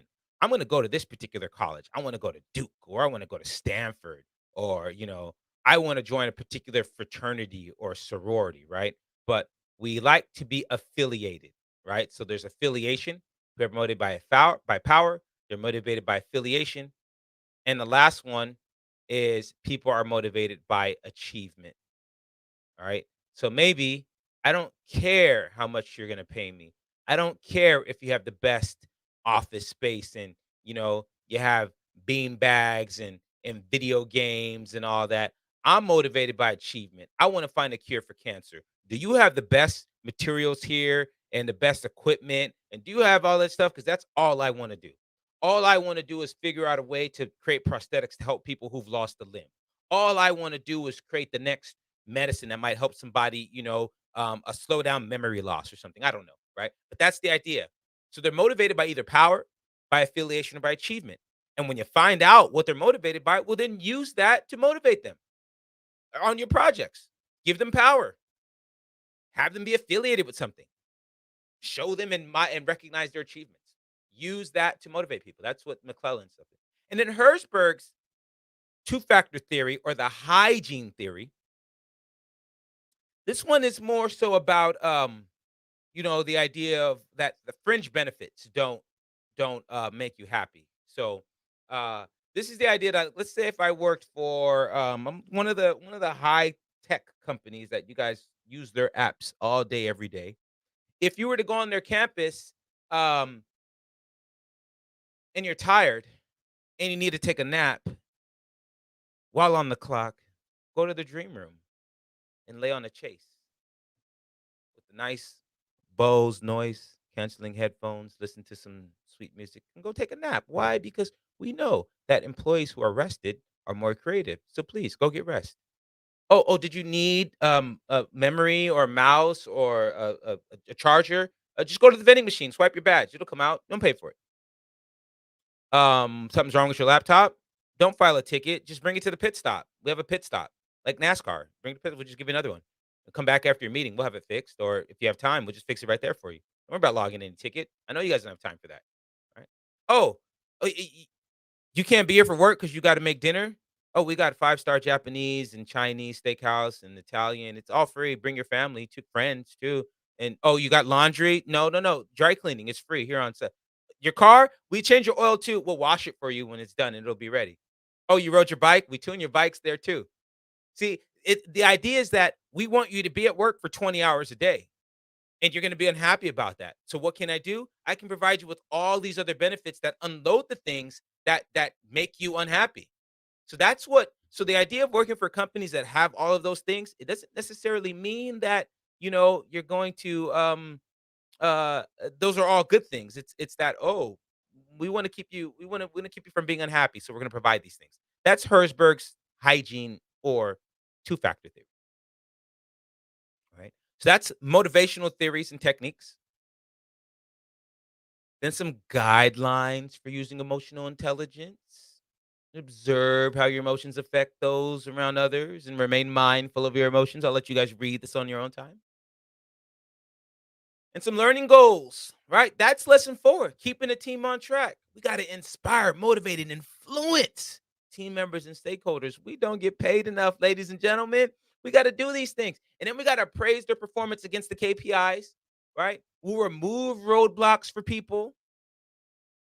We got to go find the source and the stage of conflict, and then we got to use the appropriate technique, whether we smooth or reconcile, or we force, or we collaborate. And then we got to evaluate the engagement levels and move folks from unaware, resistant, neutral, supportive, leading. We want to move them over. Recognize when we can mentor and coach folks, and not just your team members, but other relevant stakeholders. And then use your emotional intelligence. Use your emotional intelligence to drive team performance. These are all the things that you are already doing as a project manager. You just probably didn't say, you know what? I need to have a plan on how am I going to do all of these different things. You just naturally had that gift or that skill set as the human that you are, like the great individuals you are. You're able to do these things. Now you're starting to dial in on, oh man, okay, this is very specific. All right. So it's not that every project is going to need every single one of these things, but the more that you know these, it's just like, again, more tools in your tool belt. Because by the way, I don't need a hammer to hammer the nail into the wall. I can have a pliers and I can tick, tick, tick, tick, tick, tick, tick, and hammer that nail into the wall. But is that the best tool to use? Maybe it is at the moment. Maybe I'm doing so many things that I only have one nail maybe the hammer is not the right thing for this job. Okay? So the idea is now that you have all of these tools in your tool belt, use them when it's appropriate. Let's use this as an opportunity to take our first break. We have 10:30. We will come back. We will do lesson 5, keeping the business in mind. And in this keeping the business in mind, we see here we'll talk about compliance, talk about benefit values, and addressing internal and external changes and supporting organizational changes. Will be relatively quick, as I told you yesterday. So let's take a 15-minute break. We'll come back at 10:45 Pacific, and we'll finish up the day. Well, first, any questions from anyone? Any questions, comments, concerns?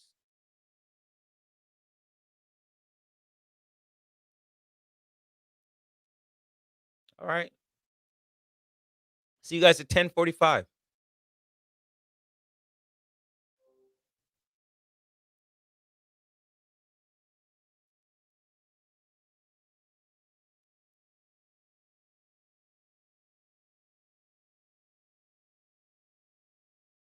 All right. All right. For those of you who are watching, we're going to be back at 10:45 here. Let's put a little banner up. So we're doing a 15-minute break, and we'll be back at 10:45 a.m.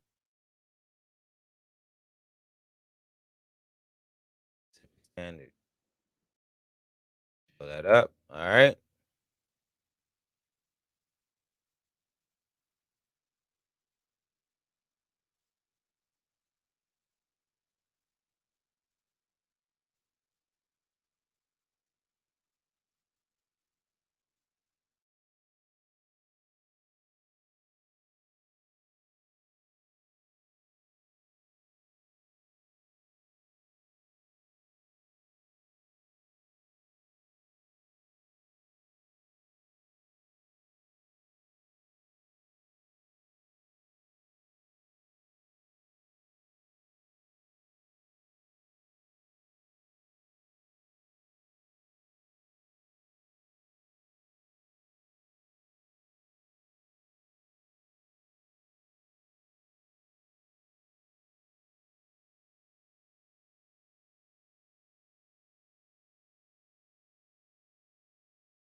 All right, so I'm resetting your username and password now. Give me a second. It's still loading. Let me get to that page. Okay, there it goes. We'll go to users.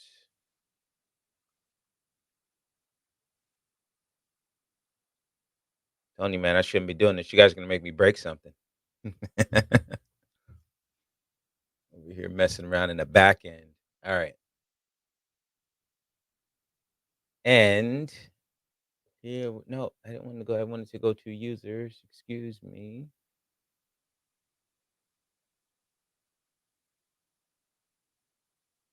Oh, users. Okay, add new. No, not add new. I want to reset. So let's find you, Mo. Let's type in your name. All right, here you go. Now let's edit. Oh, send password reset. I could have just clicked that. I missed it. But it's okay. Here we are. Admin color scheme, enable keyboard, show toolbar, and view inside. Customer mode, CR name, contact info. All right, send reset link. Here it goes.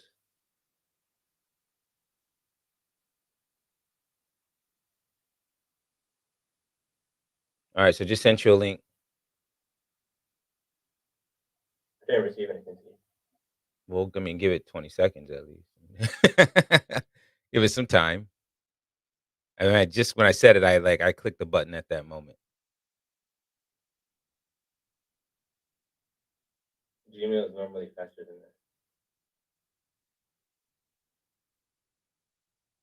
Well, unless you're the dude sitting in the data center or watching over the knock, I can explain it, you know.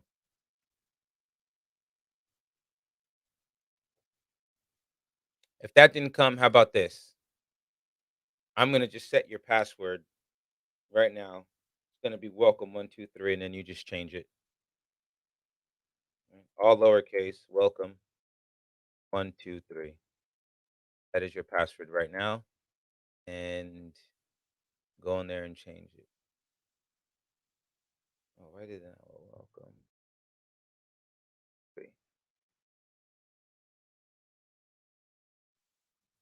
And then I need to save this. Give it a second. Update.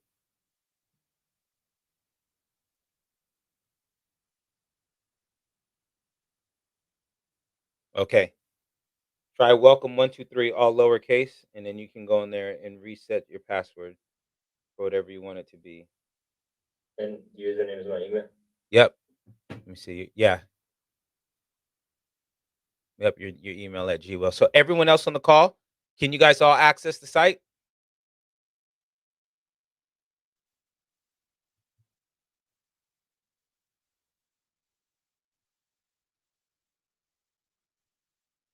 Still no access, no email and Gmail. Okay, Bahita, let me go check on yours. My goodness, why is And when I went to the link from inside the Zoom, it still says I'm not enrolled and all that stuff. for your Yahoo or for your Gmail? I just clicked on the link from that you just put in the Zoom chat, Uh-huh. and it brings me to the site. In Gmail, I'm not seeing the email from you at all yet. Okay, let me send that. Let me send you the password. That might be it. Since I didn't create a new user, I need to send you a new one. So Cheetah at Gmail. Okay, here we go. Mo, did you get your password reset yet? Or is it working? I don't know yet. Temporary limited by oh, why is my access temporary limited?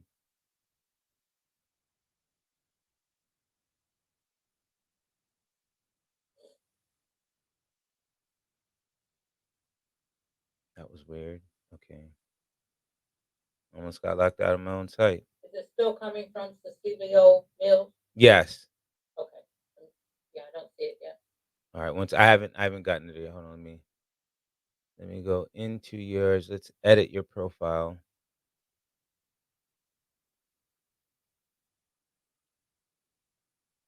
And let's see, why did you not have the courses? It shows you're logged in each of those courses on your Yahoo.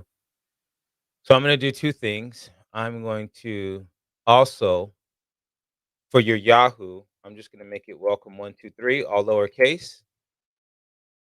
And I'm going to do the same thing for your Gmail. But for right now, give me a second on your Yahoo. Oh, it's not even letting me update your user. I need mine reset too. Actually. Man, what's going on with all this? All right. All right, let me do this then. Let's jump back into the lesson. Let me finish this. We'll take a quick break. We'll come back. We'll do the exam. While we're doing the exam, I will work on all this stuff on the back end. That probably makes the most sense rather than having you guys sit there. It's already been 9 minutes, so let's continue.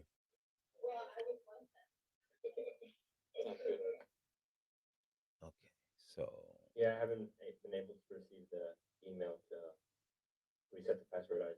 okay. All right, I'll see what's going on in a second. All right, so all right, here we are, keeping the business in mind. Keeping the business in mind. This is our last lesson of the day. This is lesson 5. I'm going to manage compliance, evaluate and deliver project benefits, evaluate and address internal and external business environment changes, and then support organizational change. So, manage compliance. This one, the non-functional requirements is probably the new thing that we'll see here. We've already seen audits within quality. Quality control outputs is testing and inspecting, like what we get. Execution reports might be something new that we haven't seen, but we're just going to simply update the register and we're going to get sign off and approval. Right. And then of the tools, we've seen all of these already, but we'll see them again. So compliance. Compliance is not optional, by the way. Compliance is mandatory. That's usually a question on the exam. So just so you know, compliance is mandatory. It's not an optional thing. Right. And that's true in practical application and just in the business world. Right, could be for privacy, could be sensitive information like HIPAA laws or something like that. But right, they're usually classified as non-functional requirements. Right, these requirements have nothing to do with the functionality of the service or the product that we're providing our customers or our sponsors. And so we have categories of compliance. Right, they're based on the industry and the scope. And these categories will vary, so you don't need to memorize these categories. Like these are not the only categories of compliance or the categories that they'll ask you about. All right, but do know that the categories vary based on industry and solution scope. Right, that's really what you need to know here for the exam. And then there's some examples. Right, are we compliant? Are we compliant with OSHA laws? Right, are we operating within the confines of the EPA? Right? Are we being socially responsible? All of these things. Are we following ISO? Are we following some sort of standard so that we can be sure that our level of quality will match what people expect? So these are all categories that we might use. And now here's like types of non-functional requirements. So for instance,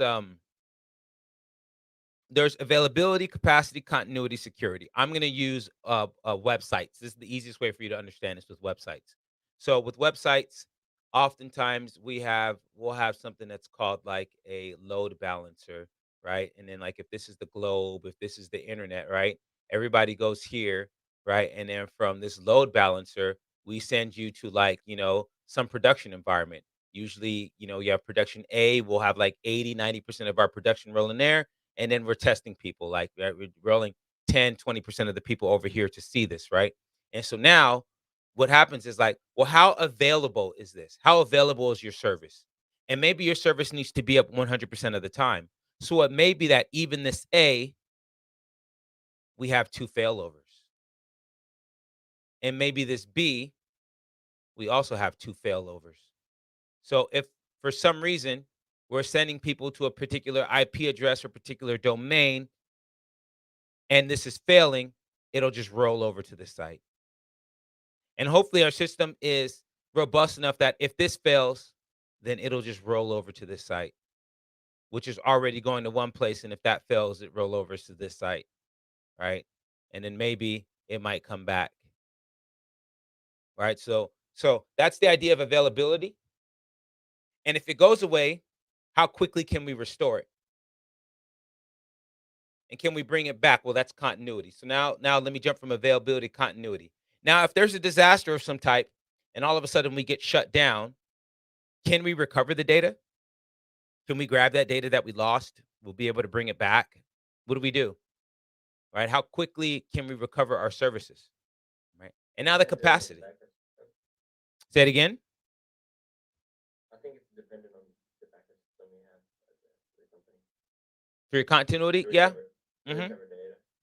Yep, your recovery, absolutely, right? In on-prem, in the cloud, some people have both. Right, and your capacity. Your capacity is gonna be more about, well, are we talking about speed? Are we talking about a lot of people, right? Do we need to increase the size of the pipe, so to speak? Do we need to allow more users to come in? And then in our security, right, do we have some sort of firewall?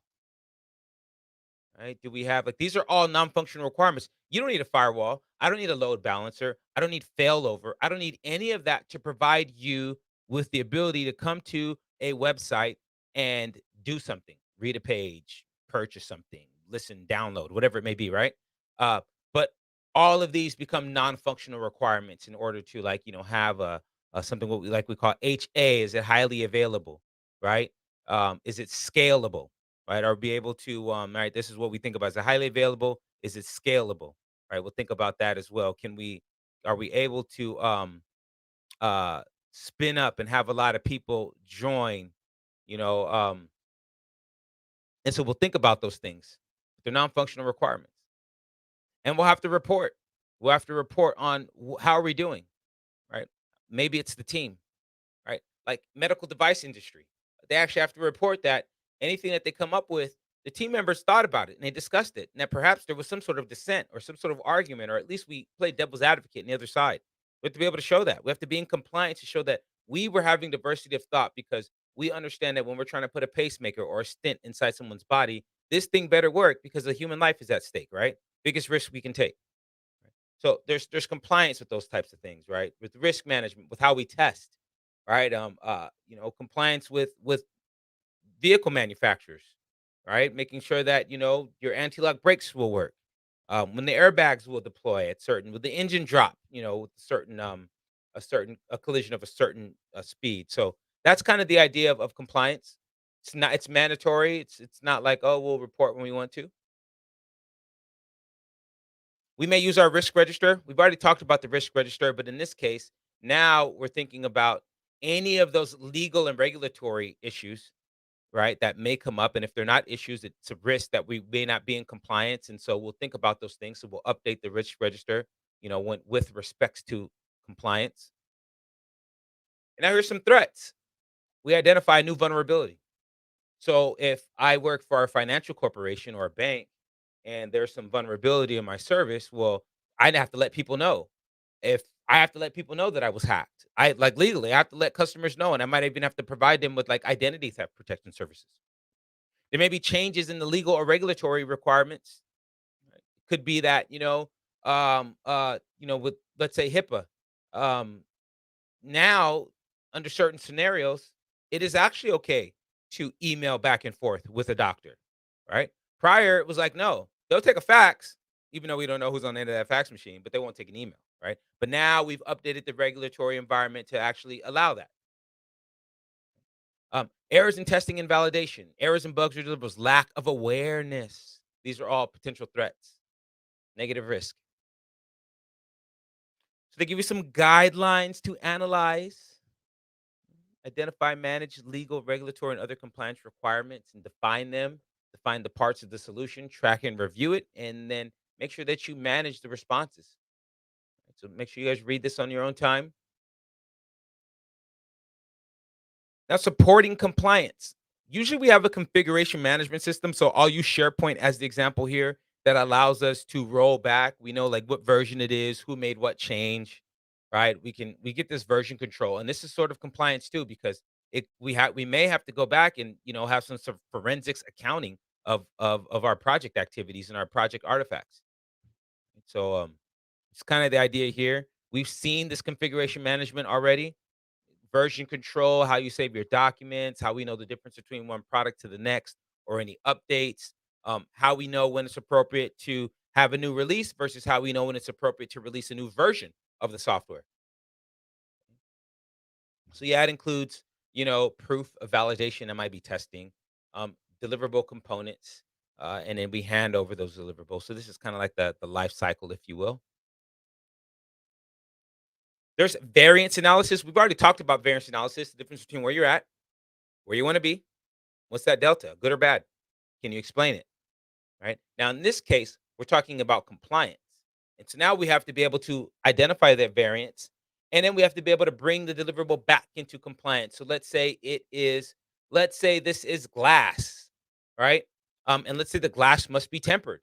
Oh, we've identified a variance. We have some glass in some areas that aren't tempered, and we're going to need to make sure that they are. And so, any of those changes required to meet compliance, the variance analysis should detail that. How do you measure it? Well, you can use your quality control reports. Remember, we test and inspect. Right? So compliance isn't just are you meeting regulatory and governments. Compliance is are you making your products with consistency? This is what the customer asked you for. It's like, are you in compliance with the contract? Are you in compliance with our agreement as well?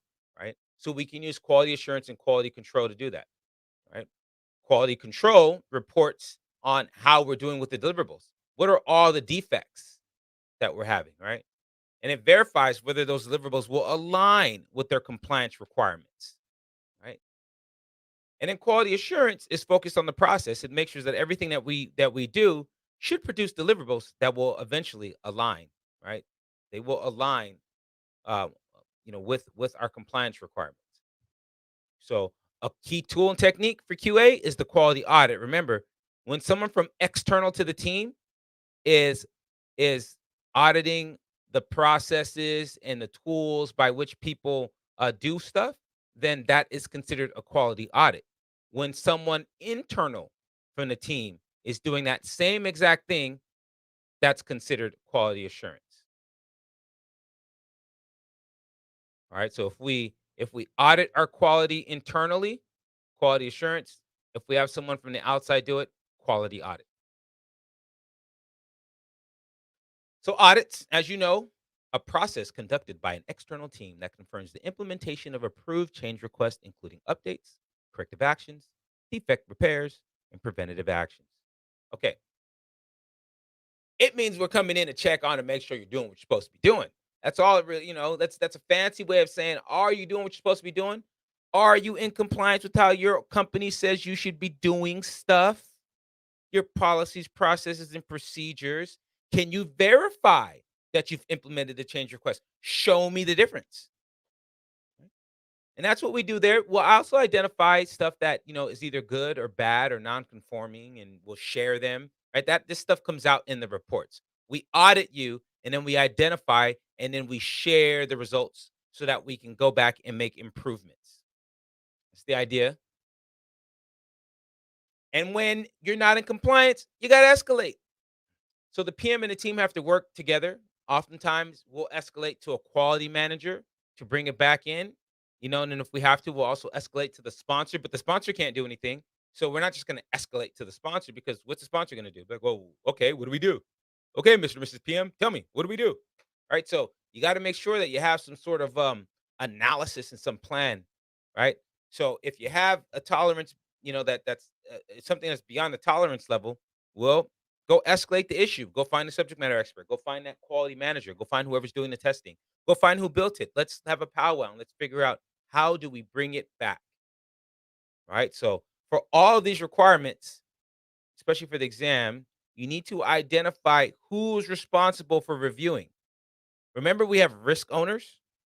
Somebody should be responsible for reviewing compliance as well, and then determine how we will proceed. All right. So first, identify the responsible party. Number two, what we gonna do? So we have here, right? You should define this during planning. Like this should come from your quality management plan. This is how we'll do stuff. And so now sign off. Sign off. Likely in the charter, we were like, all right, how do we intend to have this project evaluated. And then when we develop the scope statement, we're like, okay, how do we intend for this scope to be validated? And then when we were done with the project management plan, we're like, all right, how do we intend the project to be validated? So we already have like three modes or methods or three opportunities to have thought about this. And so now what we're looking at here is it's not about how, it's about who. Who is authorized to give us that approval? Who is authorized to actually conduct the test? Do we need somebody who's certified, who's gone through some sort of training with the proper tools? Right? So that's what we're looking at here. We're identifying who can sign off and who can do the work that says that our work is actually worthy of sign off. Right? And then they give you some benefits. You see the bottom blue there, benefits, early warning of potential threats, or we get to remediate any issues. So we see that there. Some guidelines. Right? You want to establish a clear plan and execute it ongoing. You want to use outputs from quality control to confirm compliance, and then even use outputs from quality assurance to confirm process compliance. Your deliverables may be out of compliance because the process is out of compliance. But if the process is in compliance and the deliverables are out, then now we know there's more to this. So we'll figure out what those tolerances are. We'll establish where the external audit teams will be able to confirm or validate our use of what we're supposed to be using, and then we'll leverage our quality control tools. We'll make sure that we're testing and inspecting in the right manner. So that was topic A. Three more topics. This topic B is to evaluate and deliver the benefit.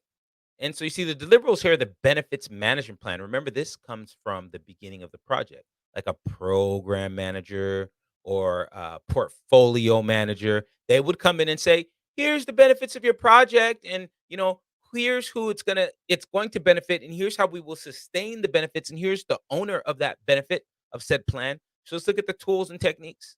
Some we've already seen, like earned value management. Right now, we're going to look at return on investment, net present value, internal rate of return. We'll start looking at decision trees. Right, this is how we can remember, we gather the data, we analyze the data, and then we represent the data, and we can represent it on a decision tree. All right, we can use Monte Carlo, not a car, not the car, but sort of a way for us to see run tens of thousands of simulations and see what's going on. Let's take a look at all these. So the benefits management plan, as we discussed earlier, would have come earlier in the project. Make sure that we identify those benefits and how we track them, and if there's a system in place for that. So some components. There's the target. Does it align? And this strategic alignment may be that this actually diverges from what the organization does, but it's very necessary. See, back in the day, the the um, the engineers at Blockbuster went to Blockbuster and said, uh, "Let's stream, let's stream." And Blockbuster was like, "Get out of here. We already have we already do we rent DVDs. Remember, that's what people do." And so they opened up the way because they decided not to change. They opened up the way for Netflix. Netflix came on and they were streaming, right? And then the engineers or the creatives at Netflix said, "Hey, why don't we produce our own content?" Now Netflix could have said, "Hey, what are you talking about? We don't make content. We stream content. What's wrong with you?" Right? But they're like, you know what? While this may not strategically align right now and it diverges, perhaps maybe we can see the industry shifting. And so then they got into content production, and now we know that the rest is history with what they've created. And so the benefits will say all that.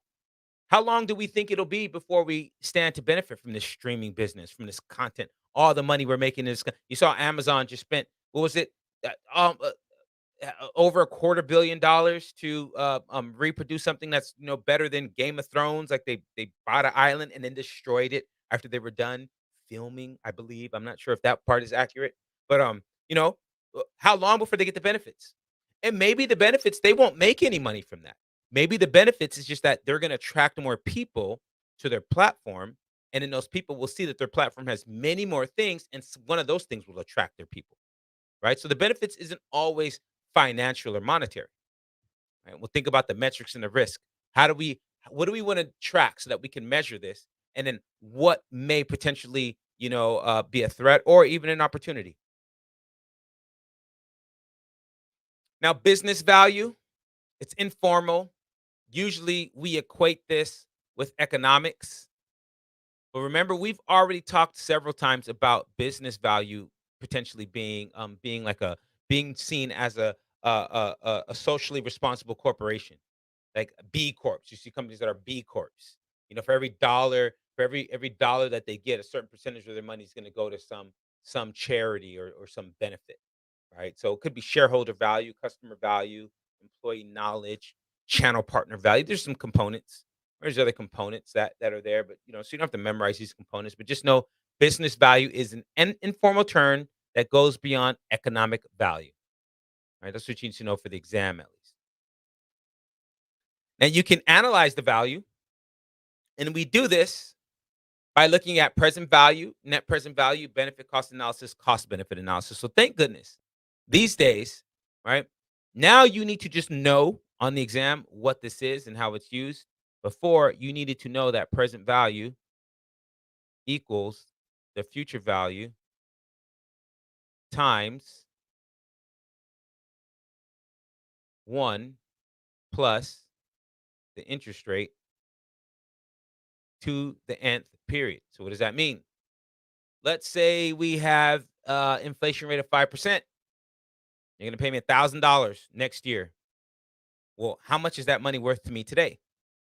Well, if I take that $1,000 times 1 plus the interest rate, 1.05 to the nth power, in this sense, it's 1 year.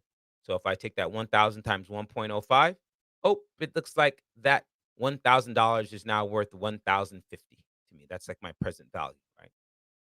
And so we can see how much is this money worth to me in year 2, year 3, year 4. Now, you don't have to write down this formula. You don't need to memorize. Well, I will give you some formulas, right? There are some formulas you need to memorize. But as we're seeing on the exam these days, there's less formulas that they're presenting you with. It used to be like there's 30, 40, math problems like that. Now you might be seeing 3 or 4. And now it's more about, do you understand? It's not a math exam. It's more, do you understand how to use this for project management? So present value is how we find the current value of the future sum, right? Present value equals future value. You can also find future value by taking present value divided by, right? But it's how much is this future money worth? That's what present value is. And net present value is when we take the sum of those future cash flows. So let's say now I'm going to get $1,000 for 5 years. So what I would do is I would say 1,000 times 1.05, because that's to the first, then 1,000 times 1.05 squared plus 1,000 times 1.05 cubed plus 1,000 times 1.05 to the fourth and plus 1,000 times 1.05 to the fifth. And I would add those numbers together. And then now let's say that I spent $5,000 to start this project. And so if I add those 5 present value numbers up, right, to the nth, squared, cubed, fourth, fifth, and I subtract the initial $5,000 I spent, then I can find the net present value. So the net present value is just the present value of all cash outflows. So you add all these together minus all cash inflows, aka what's your upfront cost? How much did it cost you to do the project? All right, so it compares the value today to the value of the same dollar in the future. All right, so both of these are the same. This is just for one figure. This is for multiple figures offset against your investment, and then you can find the net. All right, kind of like after we subtract taxes and insurance and all that from our paycheck, and we get the net. And then that's why it's just really gross to look at that number, because it's just not the same when it's netted out. That has to be why they, in my mind at least, the gross. But let me stop. Let me get away from that. That's your net present value. Okay, now benefit cost analysis versus cost benefit analysis. It's like, okay, CJ, what really? You're just going to change the order of the words and all of a sudden mean something different? Yeah, it does, right? Benefit cost. This is more of a ratio. The benefits and the cost. Project's going to cost me $2,000. I'm going to get $10,000 in benefits. I have a 2 to 10 or 1 to 5 or 5 to 1 or 10 to 2, right? But that's my benefit cost analysis. The cost benefit analysis is where we're looking at multiple projects and thinking about which one should we choose, right? So the difference between the two there is if I had 3 projects and project A is gonna give me 8 million and project B is going to give me 6 million and project C is going to give me 10 million, then what I would do is I would say, okay, at the benefit of getting $8,000 or 8 million comes at the cost of not choosing B, which is 6 million, or the cost of not choosing C, which is 10 million. At the benefit of choosing project B comes at the cost of not choosing A, which would be worth 8 million, or C, which would be worth 10 million, so on and so forth. So that's the difference between the two. Cost benefit analysis is where you look at multiple opportunities, or in this case, alternatives, and then you see what's the best approach by comparing each to each other. Whereas benefit cost is just looking at the ratio. Like now that we pick something, so let's say we pick 10, right? Now we can go back and say, okay, well, this is going to cost me $5,000 to do. Okay, the benefit cost analysis for this one is going to be a 2 to 1, right? I'm going to get $10,000 in benefits for my $5,000 in cost, right? So that's the difference between these two. This one is where you're looking at multiple options. That's what we see here. This one is where you're looking at a specific cost for a specific objective, one project. Oops. Sprint reviews and demos. Pretty straightforward. We've been talking about this. Sprint review, the demo means the same thing, right? PMI might call it sprint review in question 90 and then question 190. Well, there's not 190 anymore. Maybe question 140, they'll use demo. All right. So this happens at the end of the sprint where we show what we're doing. We show the capabilities. We let them touch it, use it, feel it, smell it, right? Not a death by PowerPoint, but it allows them to provide us with valuable feedback. And then we have release management. And this is the idea that as you have your roadmap, remember the roadmap's not a commitment, right? And so what we want to do is we want to say, all right, here's where when we release this, these 4 or 5 deliverables will be completed, but released together will give you this new capability, this new functionality, right? Will provide us with this new feature. Right? So that's kind of the idea of release management because work's not really done. So let's just release what we've done so far. So now we get to topic C. We're going to evaluate and address internal and external business environment changes. So this is like get new management or new processes, or maybe we're an agency that does a lot of work for the government, and every time a new administration comes in, we've got to think about changes. So in this case, just a lot of updates and reprioritization. Nothing new to see. And we've talked about a lot of this already: CCBs, change control boards, all that. So let's dive in. Well, the internal business environment, right? Any change to your company can dramatically change the scope of your project. That's just straightforward. Company might come in, and if new management, new leadership, merger and acquisition, something happens, they're like, we're not going this route anymore. Pretty straightforward. Pretty straightforward. So here's the different changes. You have a different need. The prioritization is different. It's no longer required. There's a change in who we report to or how we do things. Remember, they might. Doesn't mean that they will. Just because you get one doesn't mean it will. It might. It may. Here's the pestle. Remember all the political, economical, social, technological, legal, and environmental things that could go wrong. We could use this for a fishbone, an Ishikawa, a cause and effect, a YY, or an Ishikawa fishbone diagram. We can use it as a prompt list for doing a risk workshop. So we'll see a lot of these, right? You have VUCA, the volatile, uncertain, complex, ambiguous, right? TCOP, technical, environmental, commercial. This commercial, right? This operation, this environmental could be economical. So they're just prompt lists, right? You can use these however you want. This is another way that we can think about the external business environment and how it may affect our project. Now we can update our baselines. We change, the environment changes, something causes a change. If you're in a waterfall project, then you got to change all of your documentation to make sure that the baseline reflects all the new requirements. Also, you need to get those changes approved by CCB, right? And agile is kind of like, well, we just make a change to the user story, the product backlog item, and then when it's time to go to sprint, we'll definitely ask questions about it, but usually there'd be some goal tied to some sort of feature functionality we're trying to implement, and so therefore the change would support that new feature functionality would be sort of understood. So that's just the difference between agile. Agile is just change driven in that manner, so to speak. All right, update roadmaps. Swim lane roadmaps can give you visibility if you have overall project tasks. These can be different projects.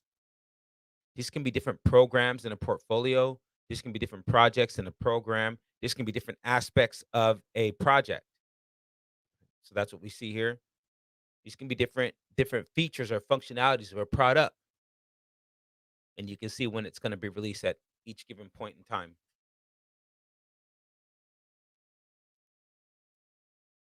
Backlog reprioritization, nothing to add here. It's exactly what it sounds like. Maybe this goes down here and we added one in. Maybe we added one in and it stayed here. Maybe we even eliminated some of these, but it's just, that's backlog reprioritization. Don't overthink that. That is just us changing based on some new priorities. Release planning. Same thing. We just saw this. We saw a pretty little picture about it, right? And so most waterfall projects have a single release at the end. Most, right? Not all. Sometimes we still deliver incrementally in waterfall projects.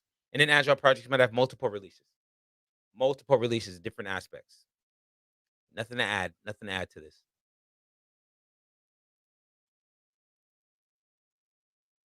Okay, you don't want to work? Try this. So when you need to make a change, how do you make a change? Well, if you propose it in an agile project, then it's the PO's job, right? It's the product owner's focus, right? Should be what's the value? Just gonna do something good for my customer, right? And we can record what the desired change should look like, right? As a blank, I want to blank so that I blank, right? So that's the goal. I want to change something, right? As a PMP instructor, I want LED lights so that I don't get a migraine from the fluorescent light. I don't know, something like that. So the user story approach focuses on the stakeholder, me, the need, don't want to get, I need, better lighting and the desired outcome so I don't get any more headaches. And you're able to just kind of do that. So that's just another example of how we can use user stories. You would have some sort of steering committee, right? Steering committee, sometimes we might call this the CCB, a change control board, right? You might hear that, the CCB. And this is mostly about changes in the project that somebody needs to go and say, yeah, all right, we should do this change, right? There should be a technical representative, there should be a business representative, there should be different representatives that they all can provide their input so everybody can hear everybody out and then collectively make a decision about what's the next best step to take. So it might be a sponsor, someone who's going to be an end user, some folks from the PMO, you might have some subject matter experts in there. There's some guidelines for assessing the impact. Understand the organization's context. Use the external factors. Understand them, and then prioritize your work. Understand how that work is prioritized. And understand what governance models exist and how you can use those. Last topic: support organizational change. Organization needs to change. They got to change. The project should change, right? The project should give some change and it should be positive. So an updated plan, a rollout plan, a training plan, training artifacts. Nothing new. We've seen this already. Maybe we haven't specifically talked about a rollout plan, but we have talked about transitioning. We've talked about that for sure. And then use your EEFs and OPAs, use demos, use change management plan. Let's take a look. So you got the culture and style of the organization, and it's usually shaped by like our code of conduct, our shared visions, beliefs, and expectations, the operating environment, right? You as a PM, you know the culture that drives your performance because you're there.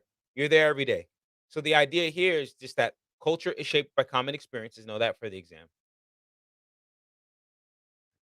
practical application. How do we view leadership? We have a flat hierarchy. We motivate people. What's our reward system? And then org structures. That's an EEF.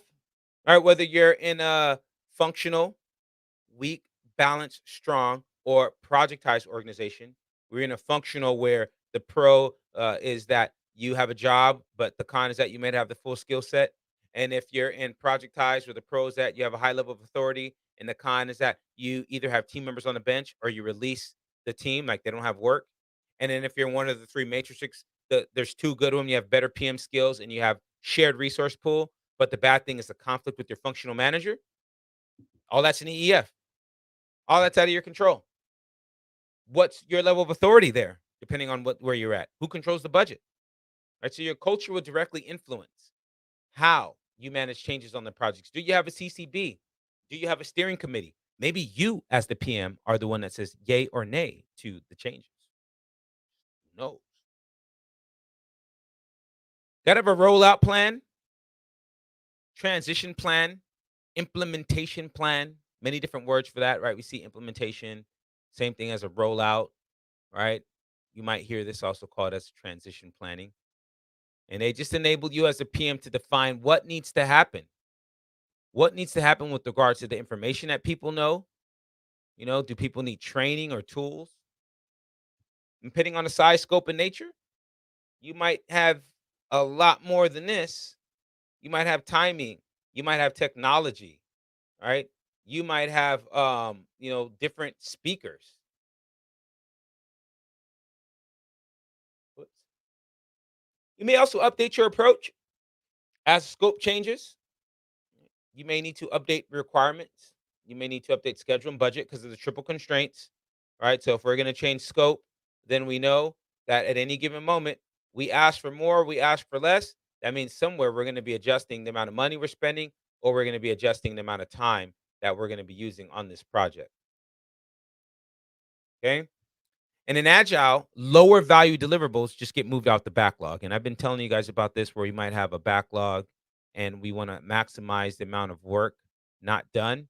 And so what we'll do is we'll draw a line, right? And everything under the fold right there then becomes something that we likely just won't do. And we can likely just get rid of them. Right? We can likely get rid of this amount of work here.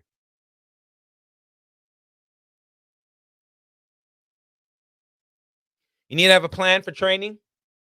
This is a repeat from lesson 1, build a high performing team.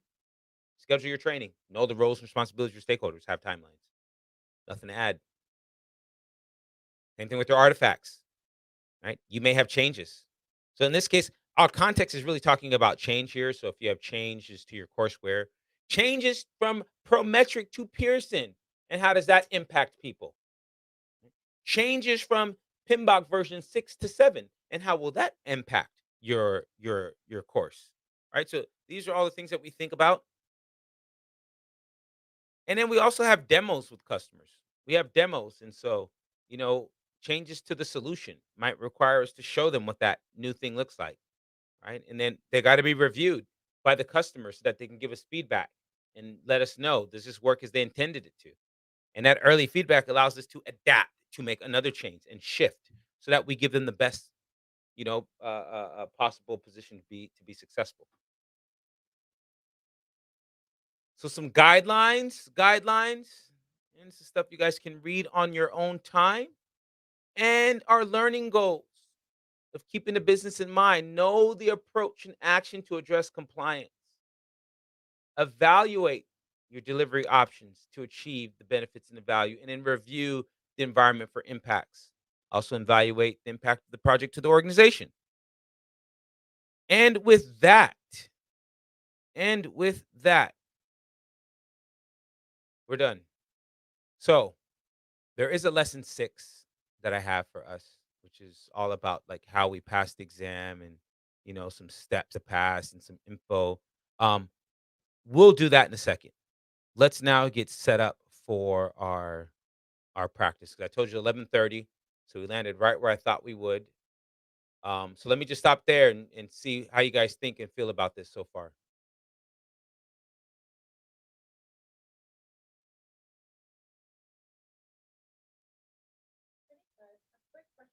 Mhm.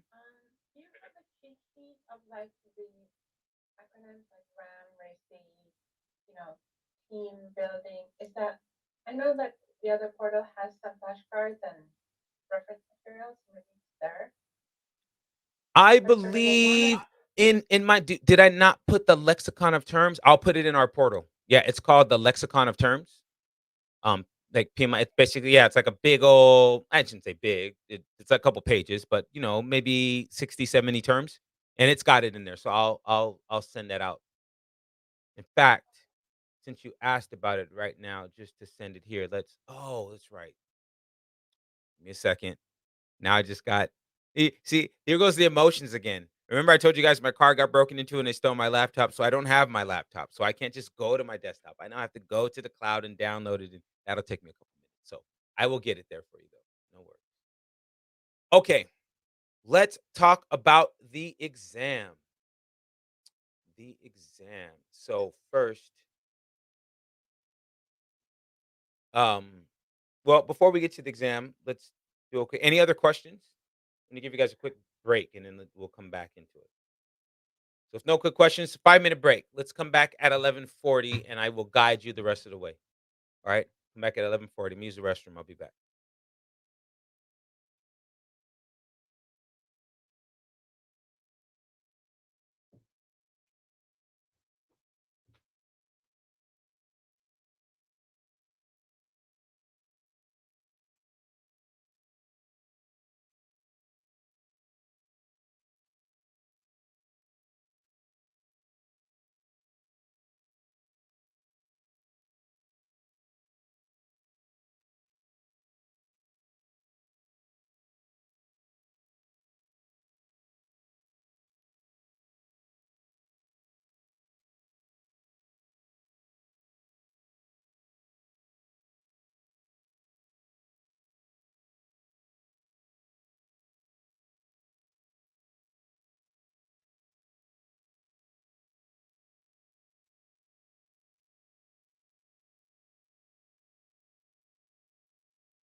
Thank you guys for joining us for the session. Hope you enjoyed it. Thank you guys for the likes, the feedback. Appreciate you guys. Um, see you again. 2021 out.